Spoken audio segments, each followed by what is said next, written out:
Let's go.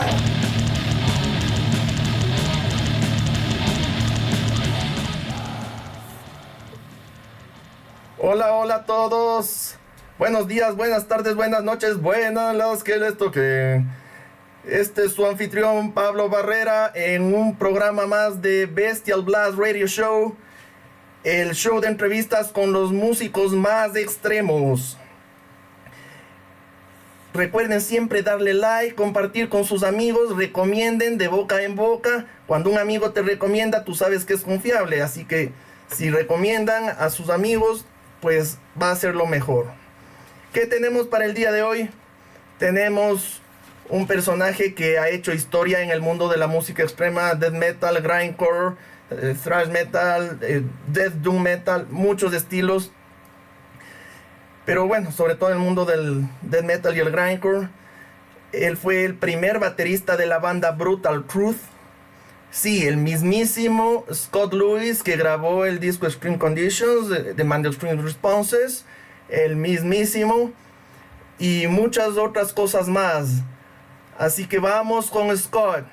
Recuerden, las entrevistas que son en inglés no deben preocuparles. Siempre hay traducción instantánea de cada respuesta que ellos dan. Hello, Scott. Hello, baby. Hello. How are you today? I'm doing good. Doing good. All right. It's a pleasure to have you here.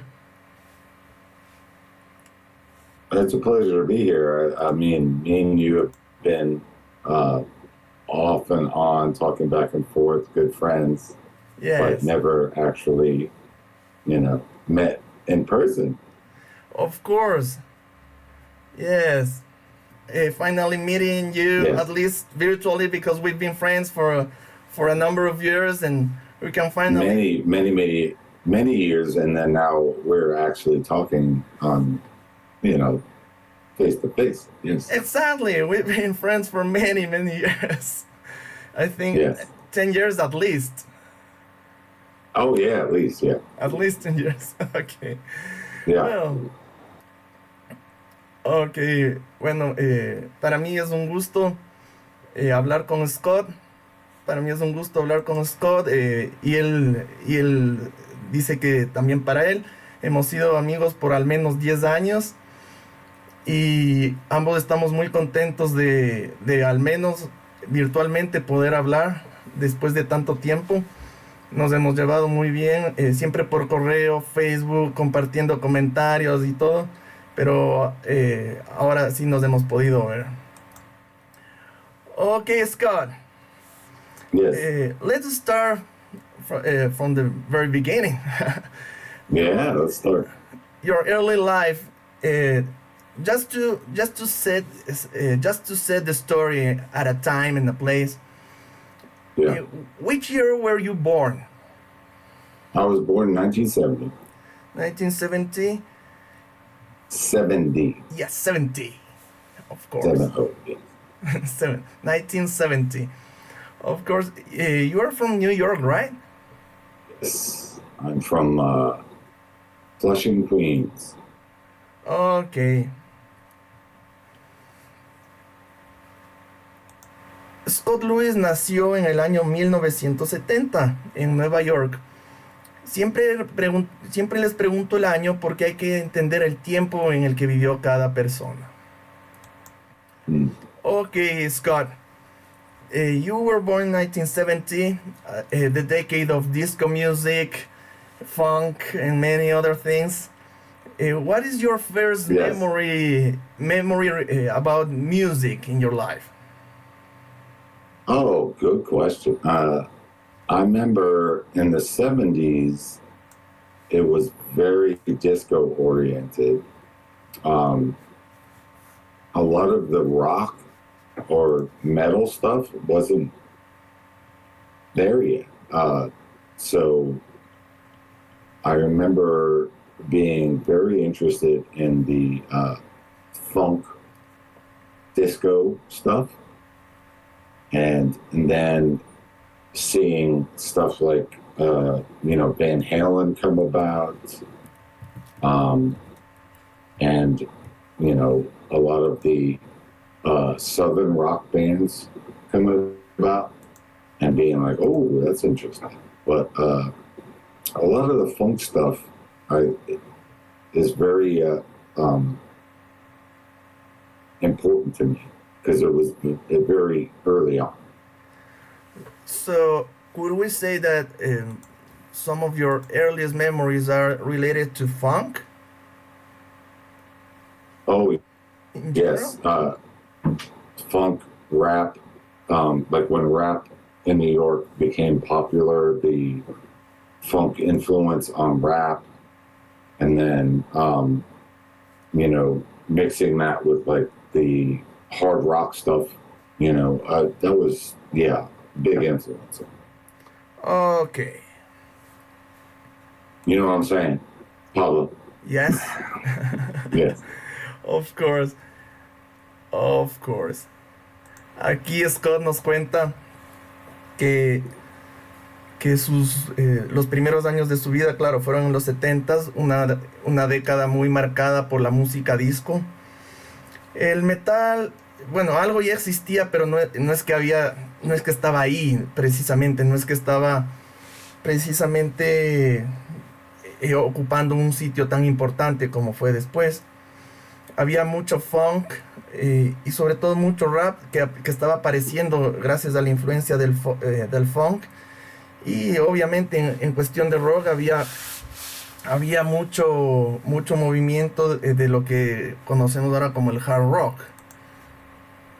But remember, go back to the 60s, and you got like 10 years after Led Zeppelin, you know, all those bands that early Black Sabbath, those bands were creeping into my psyche too. So Creeping into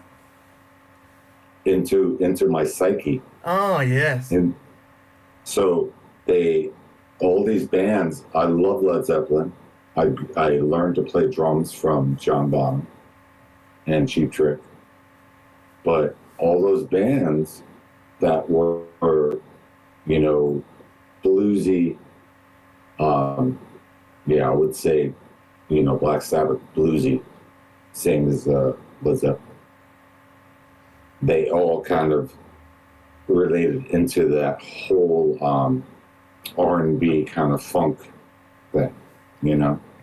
Oh, yeah. Does that make sense? Of course. Yeah, so Led Zeppelin made a big impact in your life. Mm-hmm. Mm-hmm. Huge, mucho. I mean, Led Zeppelin was a bridge for a lot of white guys in the 70s to go back to the 50s and learn about the blues, you know, and that funky, groovy, you know, despair, you know, those lyrics, those songs. And I love Led Zeppelin. I know a lot of people now, to this day, good friends of mine who hate Led Zeppelin because they say they just ripped off all of these blues guys. And I'm like, well, that was the point. You know? Okay. So Led Zeppelin was a big deal for me. Early Black Sabbath, Witchfinder General, a lot of those bands that were out of the norm, but became the norm. Okay. And yeah. So they became the norm.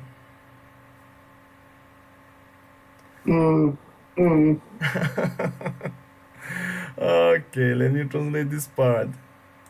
Well, nobody knows who Witchfinder General is. Nobody. Okay. Except for the people that followed, you know, all that.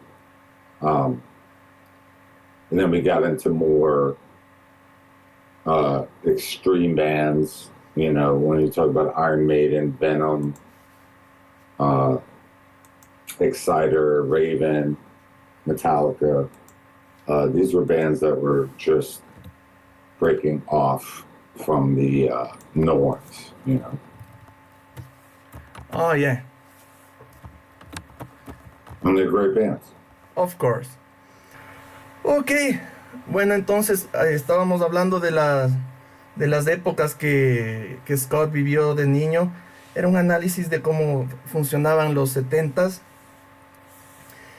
Hay que recordar que esto es la década siguiente. Esto es una década después de toda la época del Led Zeppelin, que es una banda que él adora. Dice que, claro, esa banda estaba como metiéndose en la psique de él, metiéndose en la cabeza de Scott. Era como que ya le estaba entrando el gusto por el rock gracias a Led Zeppelin. Claro, y algo que le parecía atractivo de Led Zeppelin era toda esta influencia del R&B y el funk. Porque claro, en los 70s había esta onda de hacer un rock, pero un hard rock, pero yendo un poquito atrás hacia la onda de los 50s, con esta influencia del funk, el blues, que se volvió una norma entre todas las bandas de hard rock de ese entonces, ¿no? Y dice que eso era lo que le gustaba a él, que hay muchos amigos de él que critican a Led Zeppelin diciendo que no, que son muy funky, que no son tan rockeros, que no son tan duros. Dice, pero esa es la idea. Esa era la idea, que hagan algo con ese estilo, algo original, algo chévere. Que también le gustaban los inicios de Black Sabbath. Que, claro, en esa época era la música que estaba por fuera de las normas. Y que, bueno, con el pasar del tiempo y el crecer del metal más bien se volvieron la norma, ¿no? Entonces, bueno, esos son los orígenes de Scott y su contacto con la música. Alright, Scott, so the 70s, your childhood, Black Sabbath, Led Zeppelin, the funky blues stuff. Did you play an instrument when you were a kid? Yes, I started playing drums when I was 11. So I started, I had a cheap, shitty-ass drum set. And I listened to Cheap Trick, Led Zeppelin, everything I can find. Cheap Trick Live at Budokan was probably my favorite record to play drums to. Which record? Cheap Trick Live at Budokan. Oh, I don't know. In Japan. Okay. So it's a 2-record set. It was unfucking. It to this day, it's one of my favorite records. Really? Yeah. I didn't quite get the name of the band. Can you spell it, please? Cheap Trick? Cheap Trick. Cheap Trick. Like CHEAP. Cheap Trick. TRICK. You know who Cheap Trick is. Oh, yeah. Okay. But Live at Budokan is in Japan, and it was a 2-record set. And it's probably the best live record ever recorded. Probably next to Kiss Alive. But it's Bunny Carlos had a huge influence on me as a drummer, but also John Bonham. So a lot of them were, John Bonham's here and Bunny Carlos is here. And it's very different, but it's very similar. And all those songs to me spoke to me. And man, I love Cheap Trick to this day. I don't care who says shit about them, but Cheap Trick is the shit. All right. Excellent.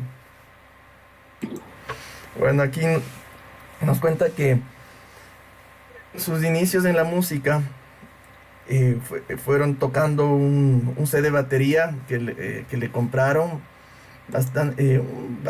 uno bastante básico, económico, y que él seguía el ritmo de cualquier cosa que pudiera encontrar en la radio, en los discos, y que había esta banda Cheap Trick, como truco barato, Cheap Trick, que le encantaba, y había esta grabación, este disco Live in Japan, en vivo en Japón, que Scott considera una de las mejores producciones en vivo que jamás se hayan hecho, junto con Kiss en vivo, que a Scott le encanta todo este rock de esa época.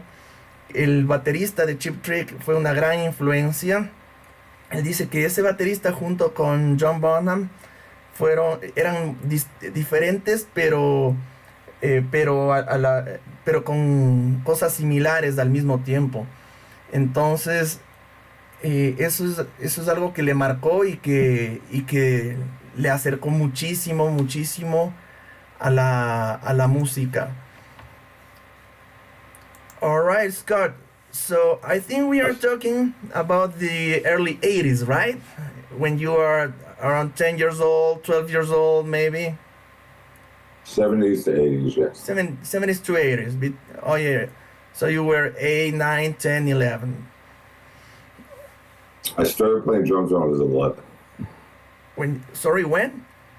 When I was 11 years old, I started. 11. Okay.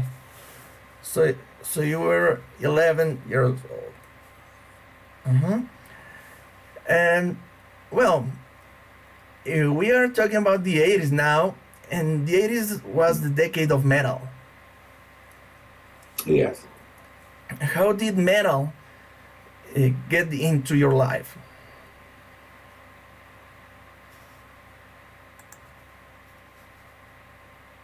Say again? How and when did metal get into your life? Okay. Well, Iron Maiden, Metallica,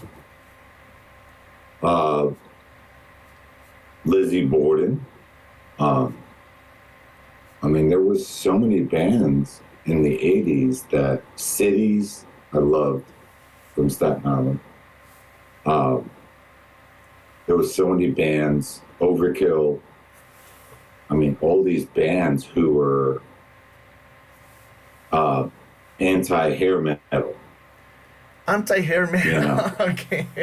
Anti-hair metal. Yeah. Thrash metal, all that. That's what I was interested in.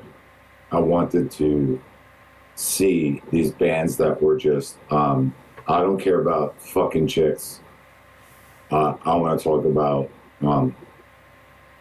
politics. And bands like Overkill, bands like Metallica, bands like Queensryche, even, you know, at the time, they were just, it's revolutionary. They were bands that made statements but still had that edge, you know? I mean, Odin, Hades, like all these bands. There were so many of them, you know, Nuclear Assault, of course. And that was like going into the 90s, right? Okay, so, but before going to the 90s. Yeah, but I'm talking about the 80s going to the 90s. So we had those bands that were like, you know, getting their records out on Combat, on whatever, and going into it. Okay. And how did you get involved in your first band? My first band? Yes. Well, my first band was Sanctus. It was a thrash metal band. I went to one of my friends from school had friends and said, "Oh, you got to watch this guy. He's amazing." You know, it was this Indian kid, Raj something, that he was phenomenal, but he couldn't play with a band. Meaning, if you played a song, he doesn't know how to play the song. He was great at doing solos, you know what I mean? Okay. And they said, "Can you play to this riff?" And I said, "Sure, let's do it." Okay. And they were like, "You're hired." Okay. So So let me see if I get things straight, because I missed a couple of words. So okay, you had this friend at school. You yes. had these ideas, but who was used to play solos only? Well, they had this kid who was phenomenal at just playing drums, Okay. playing drum solos, and they Alright. wanted him to be in the band. But when they played riffs, he couldn't do a 4/4, couldn't like play with the band. Okay. So they said to me, "Hey, get behind the drums and play to this riff." And I did, and they said, "You're hired." That's And that's awesome. how, yeah. And I was about 14. Okay. So that's pretty awesome. It was like you solved the problem. Mm-hmm. Yeah, I was like, "What are you doing? You're doing all this." And I was like, "Just play the beat. Play the beat." You know. Excellent. And then when I did it, they were like, "What are you doing?" And I was like, "I'm playing the beat to your riff." And they were like, "You're hired." And that's how we started. Okay. Awesome. Bueno, aquí nos cuenta varias anécdotas. Because Pablo, a drummer's job isn't. We're not doing guitar solos. We're not doing drum solos and stuff. We're keeping the beat. Yeah. That's it. Playing with the music. Yes. Okay. Aquí estamos hablando de una cosa súper interesante, que es cómo empezó en la música, porque claro, los 80s fueron la década de la aparición, bueno, más que de la aparición, de la explosión del metal a nivel mundial y de la aparición de muchos géneros. Entonces, este set de batería pequeño, simple, que él tenía, él lo tenía él se lo compró cuando tenía 11 años, en el año 81. Y él empezaba a escuchar ya Iron Maiden, Metallica, unos pocos años después, Overkill. Y claro que lo que le atraía del thrash metal y de todas estas bandas es que eran bastante duras y no tenían esta actitud, eran bastante anti-hair metal. O sea, se oponían bastante a la onda del glam, a esta onda de hard rock, para hacer grandes fiestas e impresionar a las chicas, que lo que le atraía era el hecho de que el thrash metal y el metal extremo en general no estaban pensados como para impresionar y caer bien, sino que eran cosas duras, eran cosas que eh, hacían afirmaciones fuertes, tenían declaraciones políticas, declaraciones de intención, todo bastante fuerte y con mucho carácter, y que eso fue lo que le gustó mucho. Claro, y entonces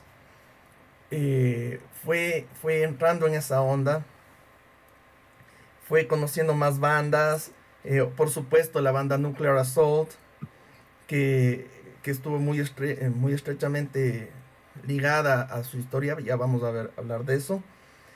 Y le pregunto cómo entró a su primera banda. La primera banda de él es la que tenemos en pantalla, Sanctus, una banda de thrash metal, con Sí, con una voz un poco limpia, pero bastante agresiva. Muy buena banda, a mí me gusta mucho.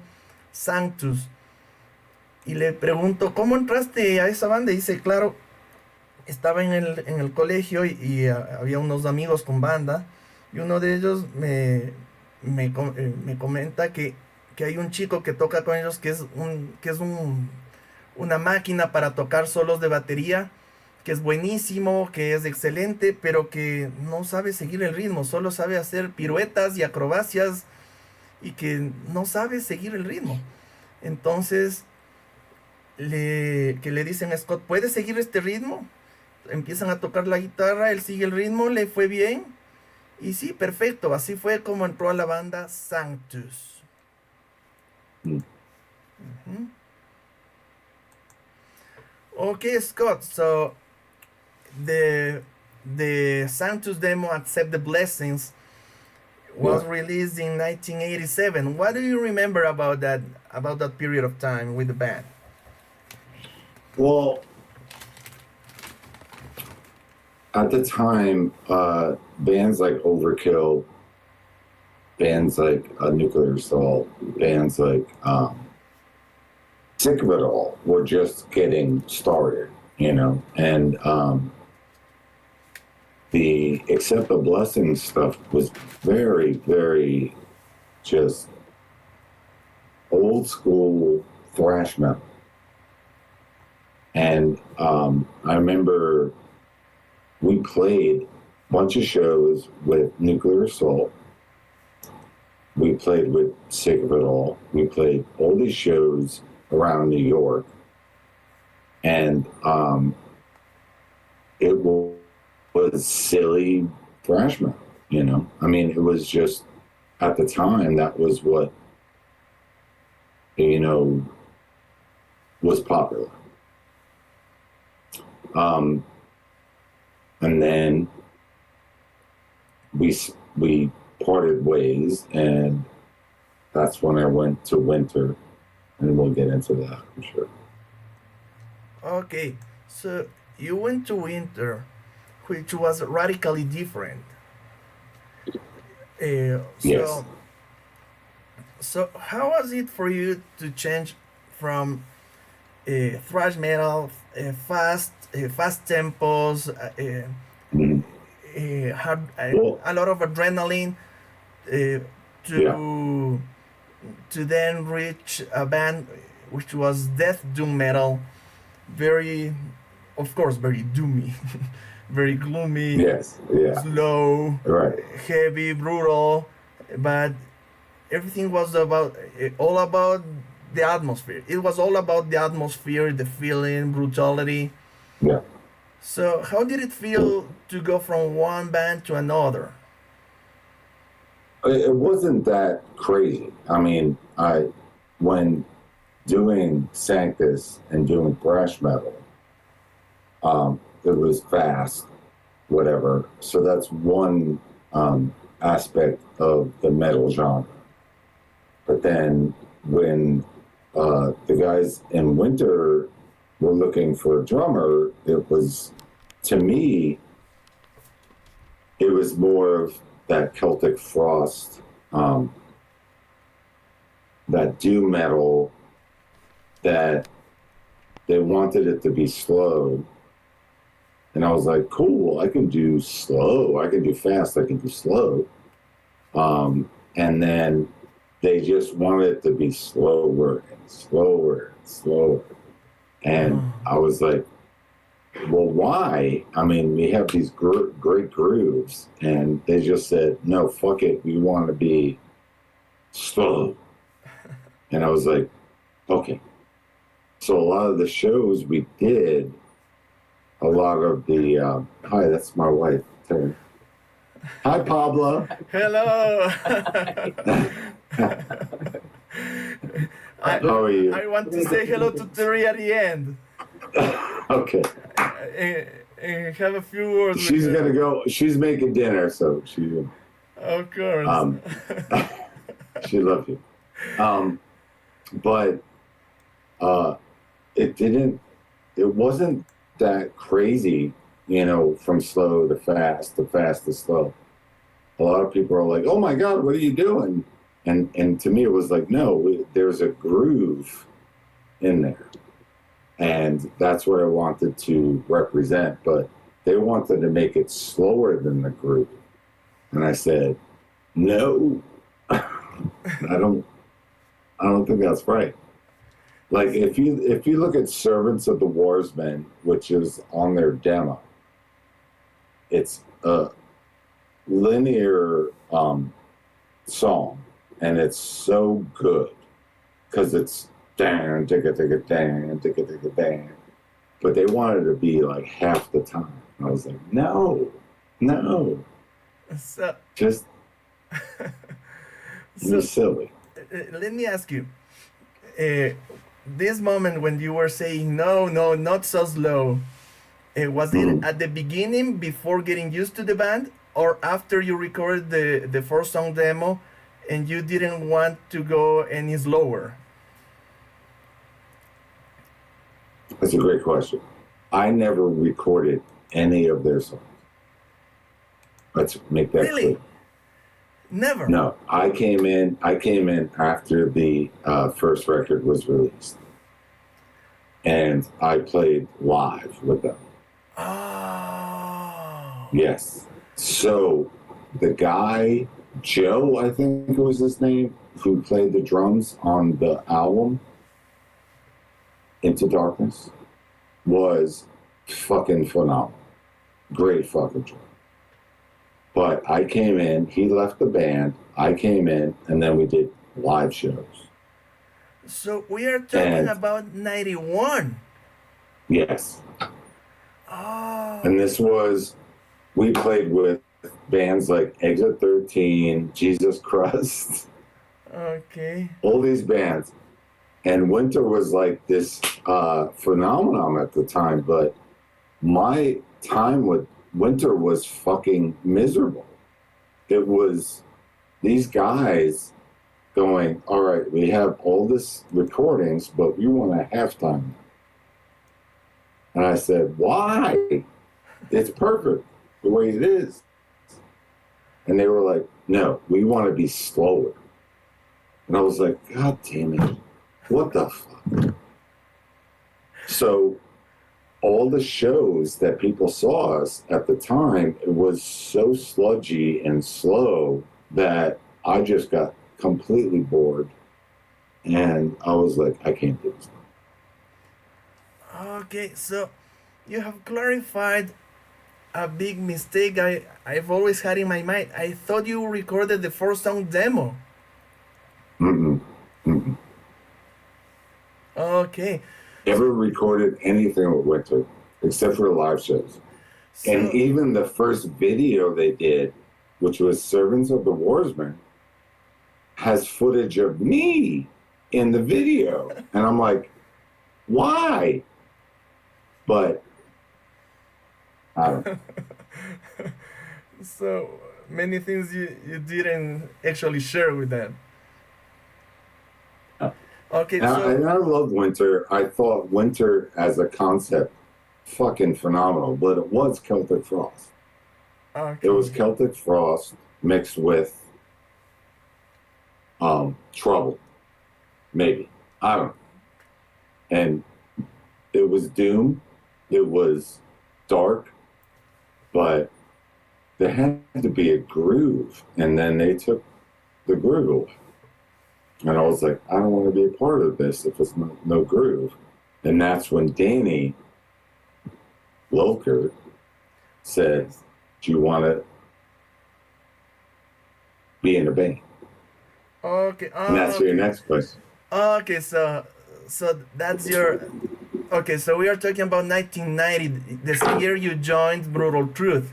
Okay, 1990. Yes. Probably. Yes. All right, let me translate this part. Okay, go ahead. All right.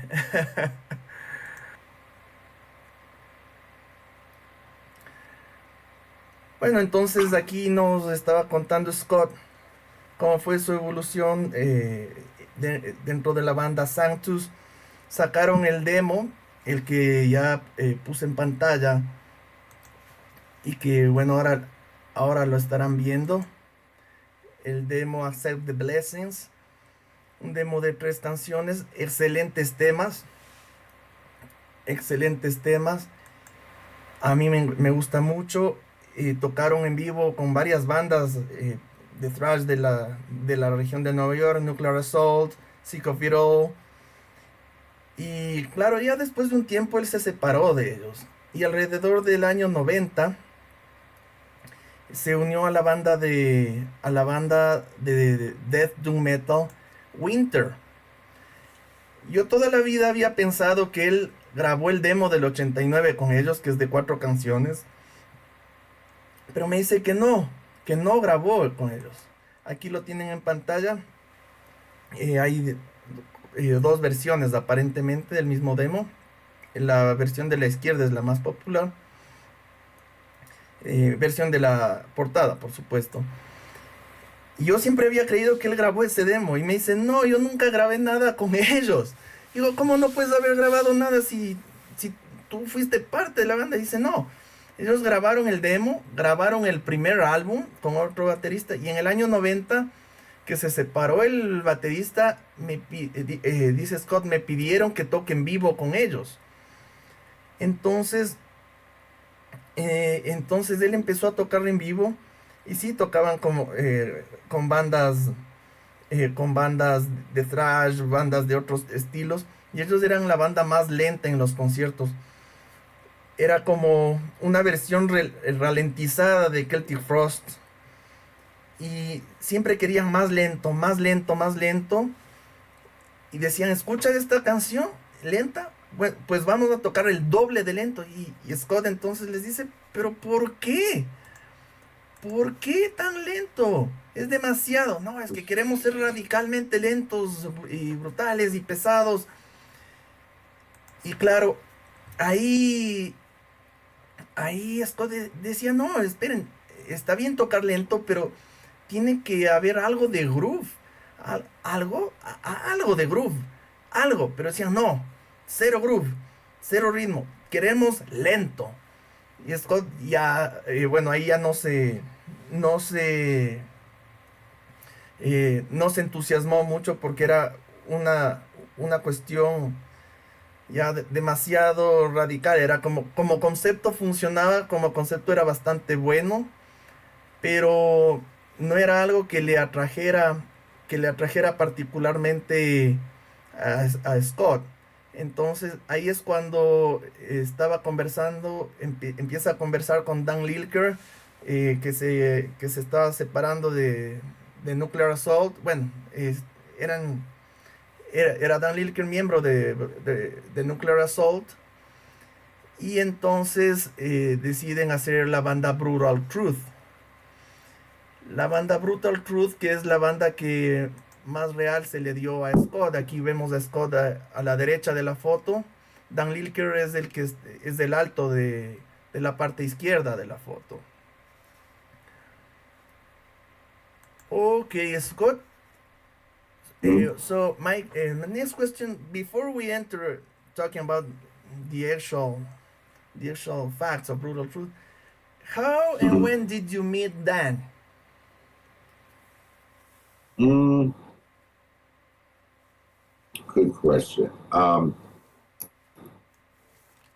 met Dan through friends. I met Dan through, I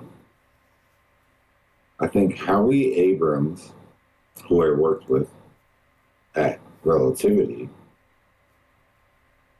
and also Howie Abrams was friends with the singer for Sanctus, Eric.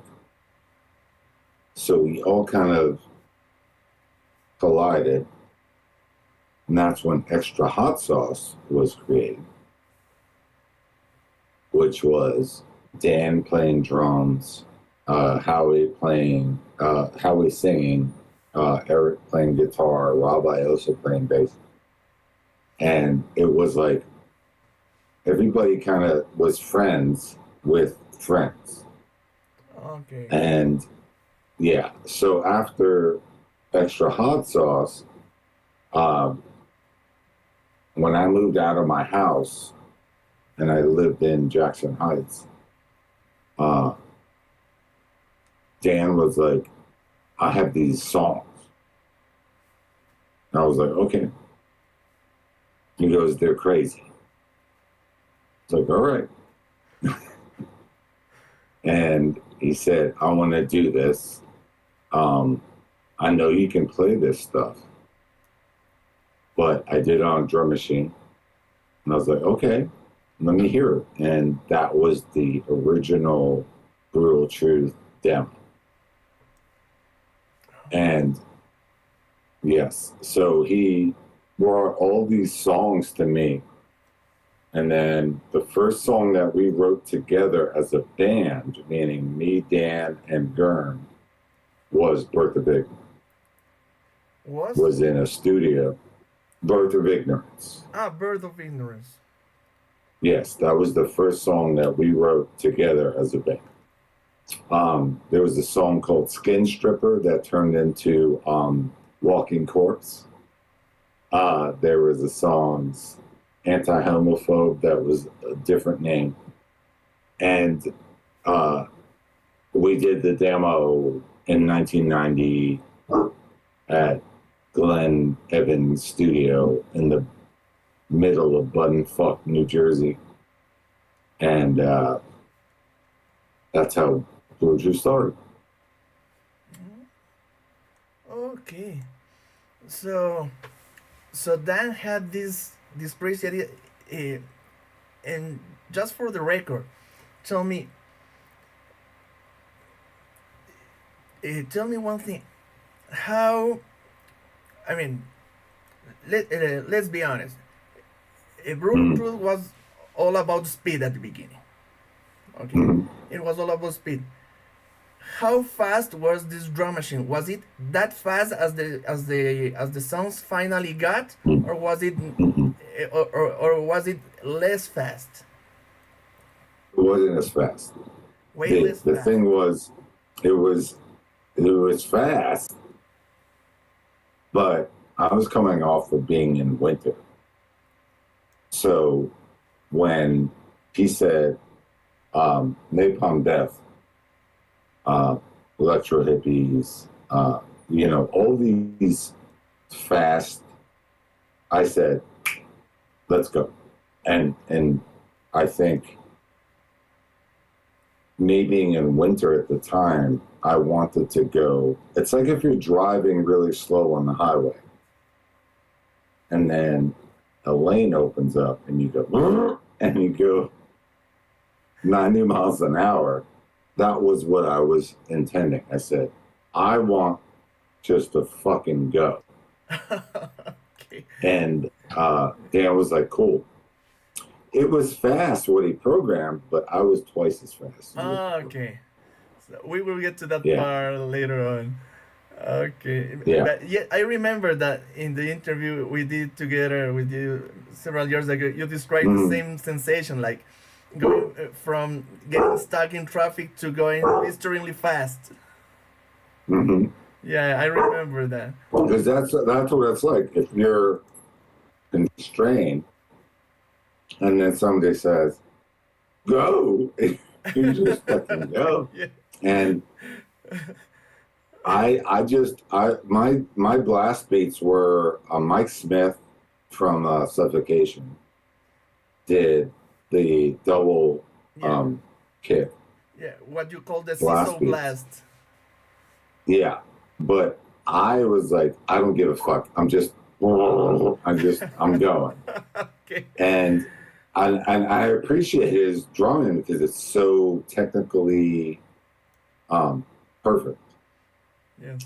Dismember did it. A bunch of other bands did it, but I never did the gravity blast or any of that shit. I was just like, and Mick Harris gave me fucking shit because he was like, that's not a blast. And I was like, what do you mean? Because we played with Painkiller back in the day, and he said, that's not a blast. So, and I said, well, listen, here's a blast. Because Alex Wank from Pungent Stench, we did the like the the seesaw blast, and that was what Mick was doing. I said, I can do that, but that's not what I'm doing with Brutal Truth. I'm doing the static blast, and he was like, that's not a real blast beat. So let me see if I get it. Because I'm hearing a lot of new information here. Okay. Yes. So are you saying that Mick Harris from Napalm Death criticized your blasts, saying those are not real blasts, and then the guy from Pungent Stench and you were doing the seesaw blasts, and then you sped it up? Well, here's the thing. So, the song on the first record, Time, right, which is the slowest song, yeah. But there's a blast beat that goes,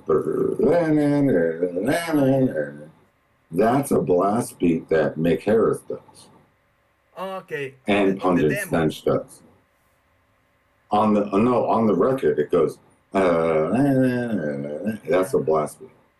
And I'm doing that 1 foot the whole time. But when I do my double time of that, Mick Harris said, that's not real. Okay. That's not a real blast beat. And Alex Wank from Pungent Stench said, what the fuck? Okay. He's doubling. And it became this thing, and I'm like, I don't give a shit. I don't fucking care. I like Mick. He's fucking great dude. But why are you gonna call me out on some bullshit about blast beats? Because I can do your blast beats, I can do his blast beats, I can do your blast beats. Don't act like I'm fucking, cheating, Yeah. So, I mean, actually, his blast beats appear as an expression of freedom. Why wouldn't you do the same in your own terms? Oh, okay. I'm not gonna deny that Mick did the first blast beat. Yes. Period. He did what is now traditionally known as a blast beat. Yeah. Right? It's discharge sped up 3 to 4 times. Yes, of course. But if I did something where I'm doing 2 feet like Mike Smith, it's the same fucking thing. Yeah. Let me Calm complete this down. part, and we will continue with this because there's something fascinating that I want to make some comments about. Okay, this is fascinating. Ok, aquí nos cuenta un montón de información. Esto está chéverísimo. Vean, yo realmente estoy disfrutando mucho esta entrevista. Le preguntaba cómo conoció a Dan Lilker, el fundador de Brutal Truth. Claro que, bueno, como ya les mostré, es el muchacho de la izquierda en la foto. Y porque, claro, él creó la banda Brutal Truth. Y entonces me dice que él tenía un amigo llamado Howie Abrams, que era se llevaba con el cantante de la banda Santos, y bueno, dice que ahí había una conexión del amigo, y que ellos tenían un proyecto con Dan Lilker que se llamaba Extra Hot Sauce, en donde cada uno tocaba un instrumento como en cualquier banda, y claro, ahí Scott empieza a tener contacto con ellos, sobre todo con Dan. Y un día Dan le dice a Scott, oye, quiero hacer una banda y son unas canciones bien locas. Y dice, ok, está bien, pero son bien locas, ¿verdad? Y dice, ok, tengo una cinta con las canciones hechas con Drum Machine, ¿quieres oír? Y le dice, sí, claro. Y entonces le muestra estas cintas, y claro, eran canciones bastante rápidas, y quedó bastante enganchado, porque, claro, primero hay que aclarar, estas canciones fueron, bueno, ya cuando tocaron con la banda completa, fueron parte de lo que fue el primer demo de Brutal Truth, llamado Birth of Ignorance, y que Scott tocó ahí, ¿no? Fue, fue grabado en un lugar así en medio de New Jersey. Y yo le pregunto, espera un ratito, le dije, espera un ratito. ¿Cómo, cómo era ese drum machine? ¿Realmente era tan loco como terminaron siendo las canciones? Y tan rápido y acelerado. Y dice, no, no tan rápido, no tan acelerado. eh, Como finalmente llegaron a ser, no en el demo, sino en el primer álbum. Entonces, le digo, bueno, ¿y cómo fue esto? ¿Cómo fue esta evolución? Esto de entrar a Brutal Truth, porque era una banda bastante fuera de lo común. Me dice, es que claro, yo, Scott me dice, claro, había estado en Winter y estaba cansado de que los muchachos de Winter le estén diciendo más lento, más lento, más lento, y que él ya se sentía como una camisa de fuerzas, ¿no? Y que al final se aceleró un montón la batería en Brutal Truth poco a poco, sobre todo después de que grabaron el demo Birth of Ignorance, porque Scott se sintió liberado. Dice, es como estar atascado en el tráfico, como que te están frenando y de repente te dicen, dale, dale, dale, y vas 90 millas por hora, 160 kilómetros por hora, dale, dale, dale, dale. Entonces fue como una liberación absoluta la que sintió cuando entró a Brutal Truth. Claro, grabaron el demo y después del demo fueron acelerándose, acelerándose, acelerándose. Y algo súper chistoso que nos cuenta aquí Scott es que una vez estaba conversando con Mick Harris, el baterista de Brutal, no, el baterista de Napalm Death, el que se hizo famoso por popularizar los blast beats, las ráfagas de golpe, los tac, tac, tac, tac, tac, tac, tac, tac, tac, tac, tac. Claro, Mick Harris era experto en tocar alternando un golpe de bombo y un golpe de redoblante con un solo pie. Taca, taca, taca, taca, taca, taca, taca, taca, taca, taca, taca. Eso era la especialidad de Mick Harris. Y Scott, en cambio, se inspiró en el baterista de Suffocation, que por cada golpe de redoble tocaba al mismo tiempo un golpe de bombo. Y que al siguiente golpe de redoble tocaba con el otro pedal de bombo. Bombo, bombo, bombo, bombo, al mismo tiempo que la caja. Pa, pa, pa, pa, pa, pa, pa, pa, pa, pa, pa, pa, pa, pa, pa, pa, pa. Entonces, por eso es que Scott le dice el seesaw blast beats, que es el de sub y baja, como el juego de los niños, del seesaw. Pa, pa, pa, pa, pa, pa.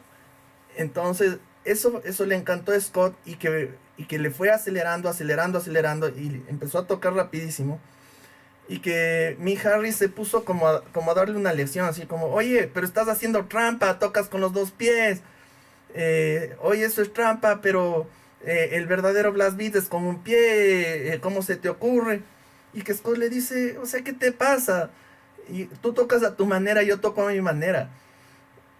O sea que era como que se sentía extraño, porque al final la expresión de los blast beats que popularizó Mick Harris era una expresión de libertad creativa. Y ahora, en ese entonces Mick Harris le estaba diciendo cómo hacer esa expresión. Y Scott dice, no, es mi estilo. Y Pablo, yes, yes. I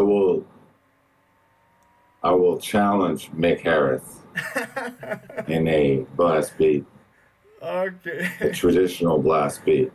Oh, you will If he challenge. wants to do it, I will do it because I know that I can do that, and he knows I can do that. All right, all right. So Mick, I love you, Mick. Let's go. All right, let's hope. You put the fucking BPMs, and we'll go. Okay, so you're challenging me, Harry. It's excellent. I love it. Okay. Y entonces, algo que pasó. Everybody share this, and I will go to England and do it. Okay, you will go to England. All right. Entonces, Okay. Esa forma de tocar que tenía Scott fue escuchada por Alex, el baterista de Punch and Stench, y Alex se quedó loco, dice, wow, eso es rapidísimo. Y claro, Mick Harris le criticaba, pero Scott decía, no, es mi estilo, déjame tocar como yo quiera. Si está bien tocar de esa forma, más lento, como Suffocation, Dismember, yo voy a tocar a mi manera. Y ahora que Scott me hizo este corte para decirme algo, me dice algo muy gracioso. Dice voy a retar a Mick Harris a hacer el traditional blast beat del que él hacía, que es la técnica que Scott usó en el demo de Brutal Truth, antes de volverse tan rápido. Y dice, estoy retando a Mick Harris a tocar el traditional blast beat. Él pone los BPM, él pone los putos BPM, y yo le sigo a la velocidad que él quiera porque yo puedo tocar, dice Scott. Y dice, me puedo ir hasta Inglaterra para competir con él.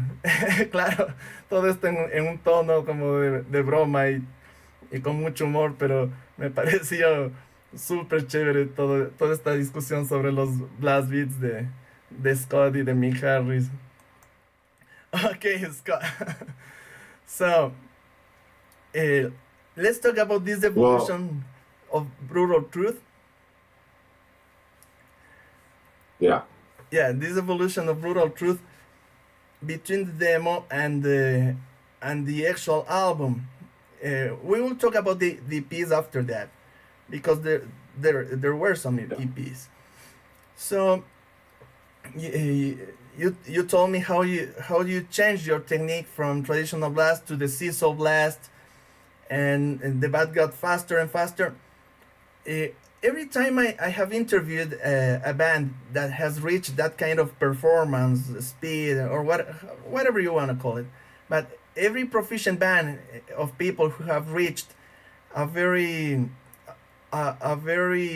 challenging level of musicianship, they have always told me, we practiced a lot. That's the answer for everything. Whenever I asked about how they got to that point. So my question is, how much did you actually practice for going from point A to point B? Well, we did practice a lot. But when we got in the studio, it was more of a live vibe. So we played the songs as we would have played them live. And it just became those. We already played these songs for 2 years, and it was all right when we're in the studio.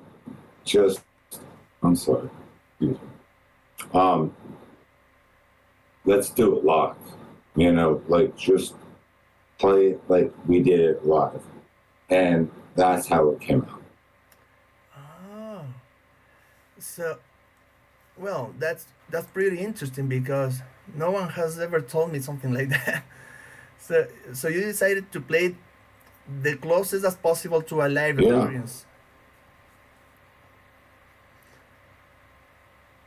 Yes, we wanted to be as live as we always played it. So we all were in the studio tracking. So when I did my drums, they were all playing with me. So it was like the whole song all the way through. If I fucked up, do it again. And it was like, play a song like we would play it live. That's what you got in the record. Okay. Well, when I interviewed you a few years, some years ago, one thing you told me about this recording process was the fact that that it was one of your best musical experiences ever, together with the E13 album, which we will talk later on. Yeah. Talk about later on, but recording this album was one of the best experiences you've ever had in your life, according to that interview. So, besides the live vibe, what else happened that made it so enjoyable and special?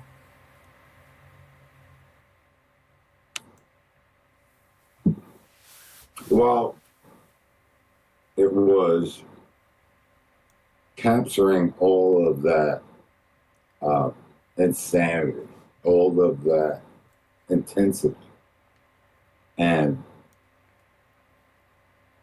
for that record, the first record,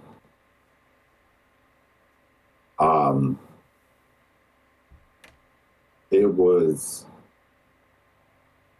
everything we wanted,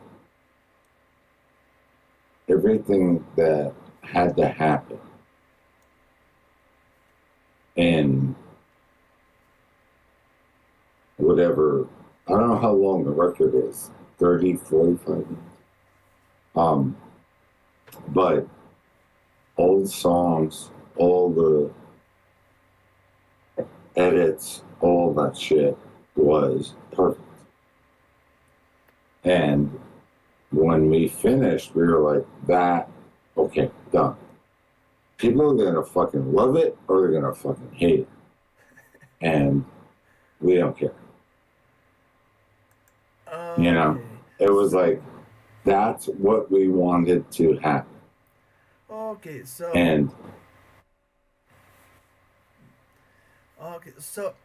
it was conceived as you thought it should have been. Yes. I mean, the record was, we had all the songs, we had all the intros, cuts, all that shit done. We knew what we wanted for the record, and then we said, okay, we're done. All right. That's pretty awesome. Do people like it? We don't know. You know what? Pablo, 3 years later, I may be getting my first royalty check from that. Your first what? 30 years later. 30 years later, I may be getting the first royalty check from E13. The first T-shirt. No. No. The audio was a little close. I'm talking about the sales of the albums. Oh, you didn't get any royalty? No, I haven't received 1 cent since 1992. Really? For 30 years, yes. You didn't receive 1 cent of royalties? No. And today, I may be getting something, but I'm still waiting. Okay. Is that nuts? Is that fucking crazy? Whoa! That's fucking crazy. Mm-hmm. Okay, I have to translate this part, but I'm shocked. 30 years. 30 years. 30 years later. Not even 13. 30. But, Yes. yeah. Whoa. I mean, I don't know. Like, I'm waiting. We're now September 22nd. I'm supposed to be getting a check at the end of this month. Whoa. And for 30 years, I got 0. Whoa. So, people bought this record, right? Pablo, you know this. People bought this record. It was remastered. It was remastered again. I never got shit. Whoa. That's mind-blowing. Okay, let me talk about this part to the Spanish audience. This is mind-blowing. Ok. Aquí nos cuenta un montón de cosas sobre este disco. Bueno, yo estoy impactado. Porque, bueno, primero vamos a la parte técnica. Yo le digo, todas las bandas que han llegado a tocar rapidísimo y cosas muy difíciles, muy técnicas, me han dicho que lo lograron practicando un montón. ¿Cómo fue para ustedes? ¿Cuánto practicaban? Y dice, bueno, sí, practicábamos un montón también, como esas bandas. Un montón. Y claro, cuando llegaron al estudio, habían pasado 2 años ensayando intensivamente. 2 años de pura intensidad. Pueden imaginarse practicando durísimo todo el tiempo. ¿Y qué le hizo especial este disco? Que una vez que llegaron al estudio, trataron de recrear la experiencia de tocar en concierto lo máximo posible. Trataron de tocar como que fuera un concierto, ni metrónomo, ni cosas tan ordenaditas, no, como un concierto, a toda. Y que Scott dio todo, tocó a fondo. Quienes hayan escuchado el disco Extreme Conditions Demand Extreme Responses saben de qué estoy hablando. Es un disco con unas baterías pero infernalmente rápidas que hasta ese entonces nadie había tocado, a una velocidad que nadie había tocado. Bueno, tal vez las únicas bandas que se acercaban eran Sore Throat o quizás Anal Cunt, la banda de Sept, pero nadie tan rápido como Brutal Truth. Era una velocidad maldita. Entonces fue porque recrearon la esencia de tocar en vivo tanto como era posible. La intensidad, la locura, la demencia de tocar en vivo, y que les dejó súper satisfechos porque al final salió como ellos querían. O sea, les hicieron, tocaron. Bueno, cada vez que tocaban decían, a ver, esto no está bien, repite, y repetían hasta que les salga bien. Y repetían hasta que les salga bien. Con mucha dedicación. Y al final el disco fue tal como ellos querían. Un disco excelente que era como ellos habían soñado. Y aquí viene lo impactante. Que el disco salió en E13 Records, la misma disquera que sacó los primeros discos de Napalm Death, de Carcass, y bueno, un montón de bandas, Entombed, ese E13 Records, todos lo conocen, es famosísimo. En ese sello salió el disco Extreme Conditions Demand Extreme Responses. Y Scott me dice, Pablo, ¿sabías una cosa? Que se tardaron 30 años en darme regalías de ese disco. Es un disco que se ha reeditado muchas veces. Se lo ha vuelto a vender varias veces. Hay versión en CD, en vinil, en cassette, reediciones en un año, reediciones en otro año. Y recién en el 2022 empezaron a darle algo de regalías. No le dieron regalías por 30 años. Dice, estamos en septiembre se cierran las cuentas, al final de este mes debería estar recibiendo un cheque con algo de dinero, porque ya algo empezaron a darle, pero se han demorado 30 años.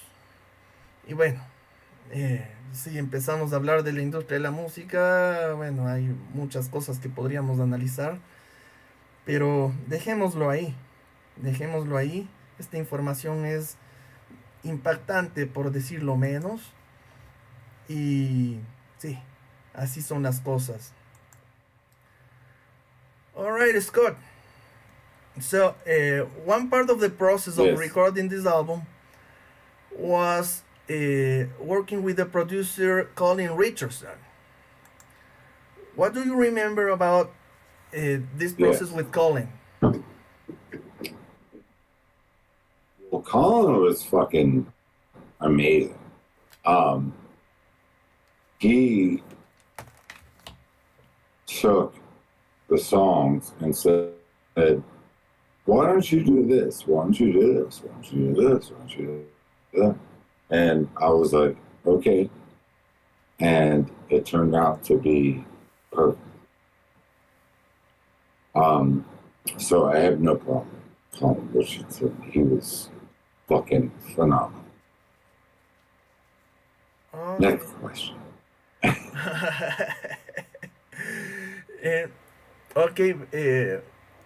What was the most phenomenal moment of Colin Richardson at the studio?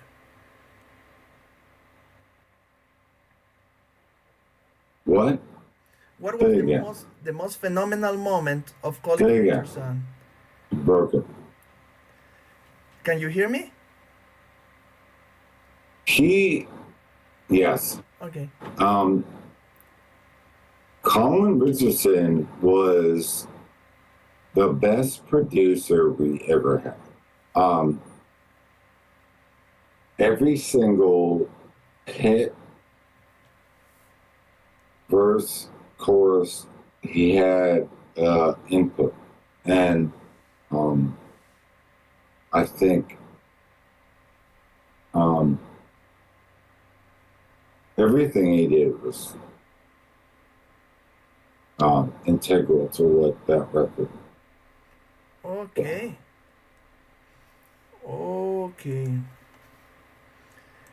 Le estaba preguntando a Scott sobre la experiencia.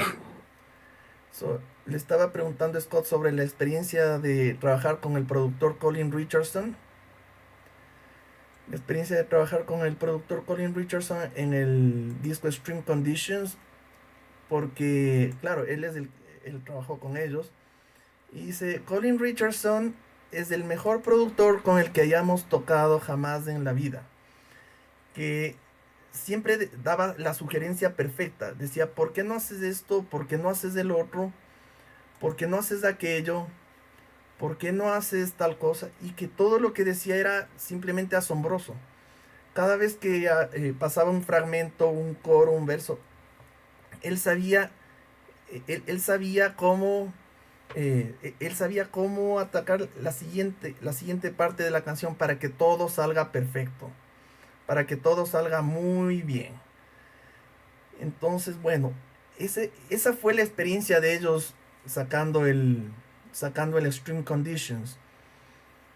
Scott, there's something I want to ask you about. Yes.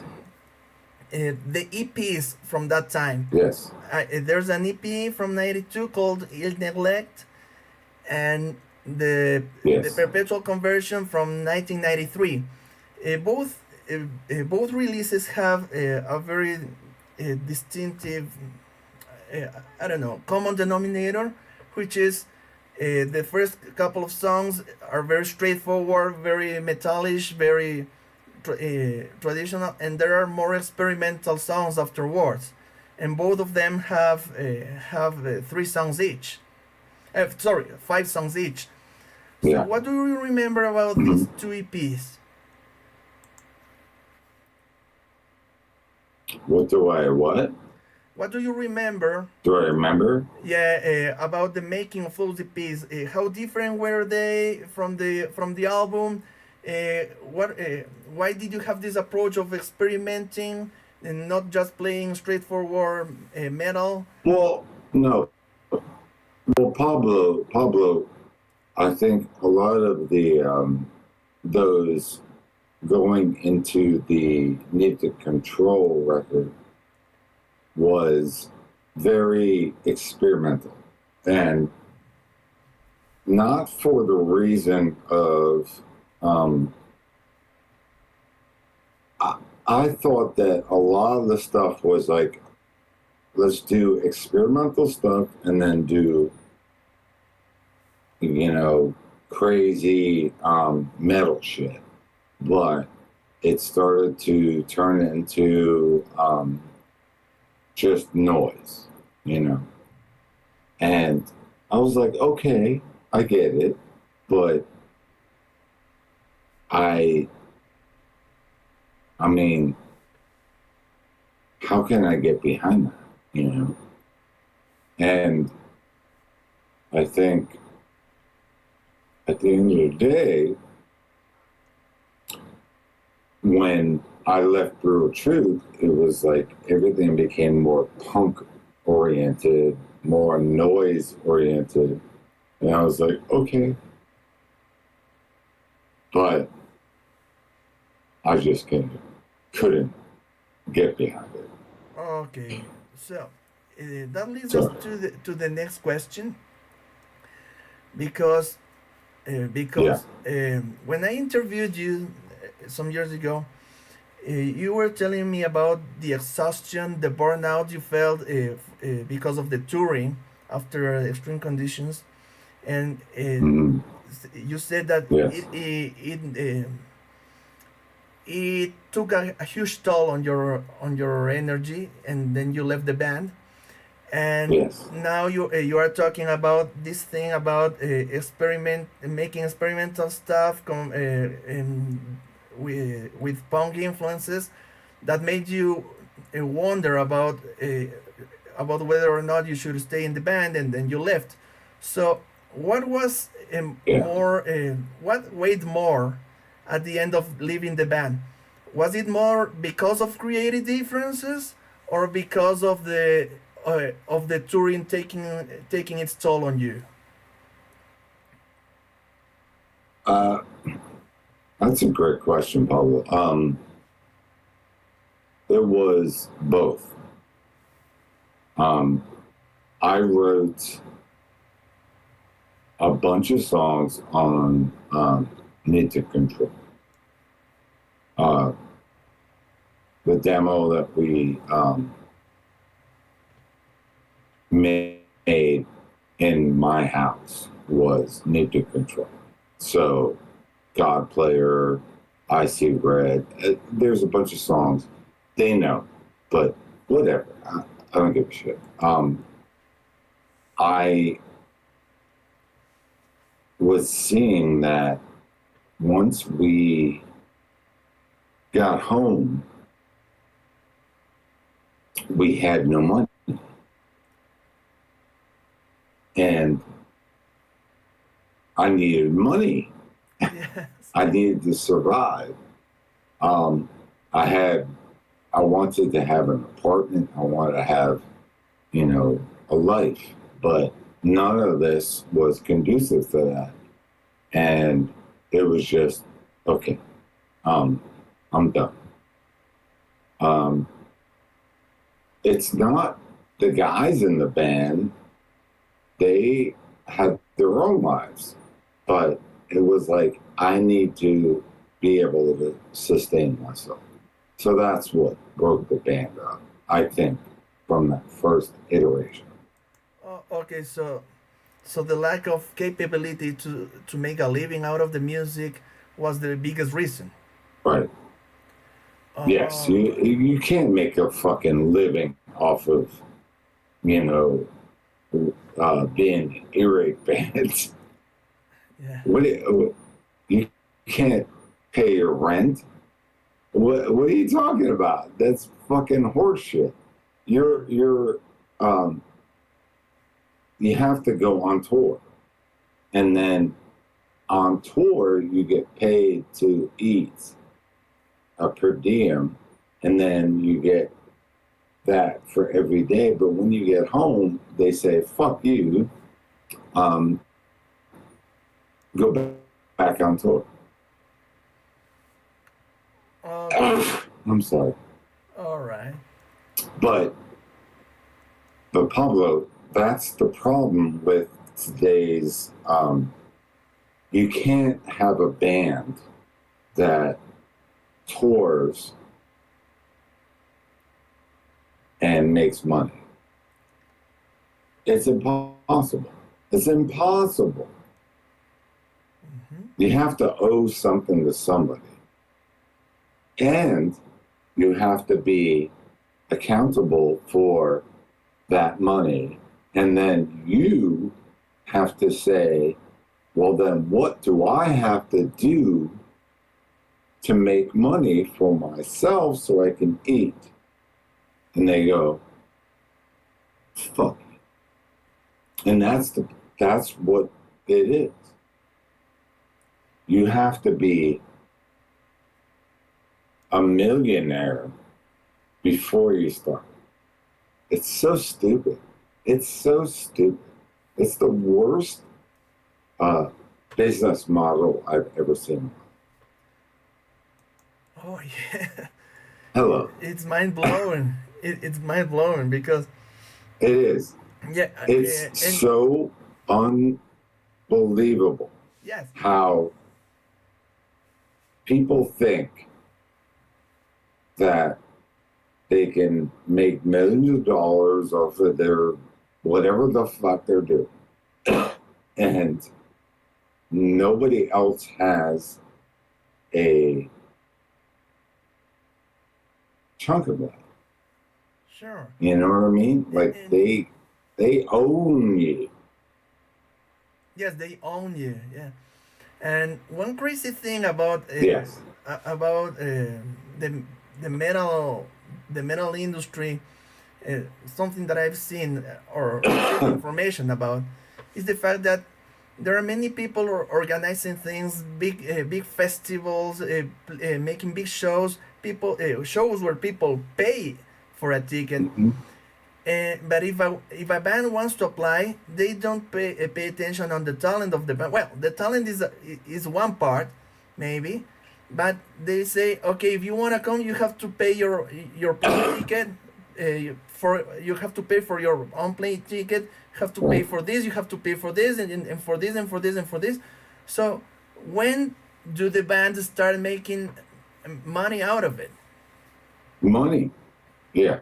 Yeah. The bands don't make money. You don't make money off of any of this shit. If you do a festival, you may make money because there's a chunk of money. It says, come here, this is for you. But what about the flights, the transportation, the accommodations, all of that? Do you take care of that? Or is it you take this amount of money that we pay you to play SOD at some festival? Yeah. But you have to pay for all your other shit. Exactly. So that's not what. Go ahead. That's not what we as musicians were hoping for. We're hoping for, we create this music for these people. They come to the show, they pay the money, and then we get paid a percentage. That's not what happens ever. You know? Okay. Pablo, you know what I'm talking about. Yes, of course. So they promise something, and at the end of the show, they don't they are not accountable for what they promised. Yeah. Okay. Mhm. Wow, that's mind blowing. But if I said to you, I'm going to fly across the country, I'm going to fly across the fucking Atlantic and play a show, and you said to me, I'm getting $10,000 per band member, right, for that show. But when I look at all the paperwork and it says, well, you flew here, this is how much that cost us, the taxes, blah, blah, blah. You're getting $2,000 per band member. And you go, okay, that's fine. We're getting $2,000. And then they say, well, there's a VAT on your merchandise so that if you brought that over, we're going to take 20%, 25% of your merchandise. So you didn't make any profit on your shirts, and you go home with fucking $500. You go, what the fuck did I just do? That is the reality of all that bullshit. Whoa. And that has to stop. Of course. You know? Of course. It's amazing. Okay, well. Yeah. Let me tell the people. I love you, Bill. I love it too, man. Okay. Tell them. Okay. Tell them. Yes, I'm telling.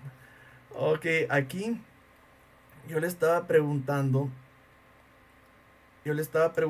por los EPs que Brutal Truth sacó entre el 92 y el 93, que son el EP Ill Neglect y en el 92 y Perpetual Conversion. Estos que tienen en pantalla, ambos tienen ciertas características en común, que las dos primeras canciones son super metaleras, como bien al grano, bien directas, y después empiezan a pasar a canciones más experimentales, cosas raras, experimentaciones con noise, y es algo que pasa en los dos EPs. Ambos tienen 5 canciones, con 2 canciones metaleras, y de ahí se va haciendo más experimental. Y me dice que en realidad eso tuvo mucho que ver con la salida de él de la banda, porque la banda se estaba volviendo súper experimental, combinando cosas con cosas metaleras, pero después ya estaban metiendo solamente noise experimental, en donde él ya no entraba, y tenía mucho de punk. Y claro, empezó a ver esta situación que era como super punk mezclado con noise, y como que ya no le cuadraba. Que antes de salir de tour a presentar el Extreme Conditions en varias partes del mundo, porque fueron a Japón, toda Norteamérica, Europa. Antes de eso ya tenían hecho compuesto una gran parte de lo que sería después del disco Need to Control, que salió en el 94 con otro baterista, con Rich Hoke. Entonces ya habían compuesto con Scott, tenían muchas canciones hechas, y claro, el rato que regresaron de gira, o sea, querían irse por este lado del punk y el noise, de la parte experimental, y que él ya no le convenció. Dijo, o sea, ¿y yo qué hago aquí? Y bueno, hace unos años, en el 2016, yo le había hecho una entrevista, les había hecho una entrevista por escrito a Scott y a su esposa, porque ella también fue baterista de metal.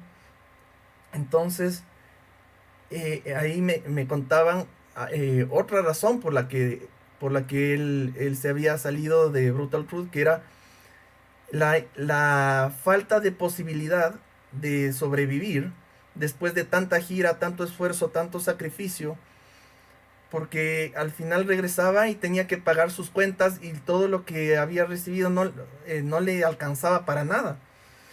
Y aquí empezó Scott a contarnos una cuestión bastante triste sobre la industria de la música, que es de esto que sales de gira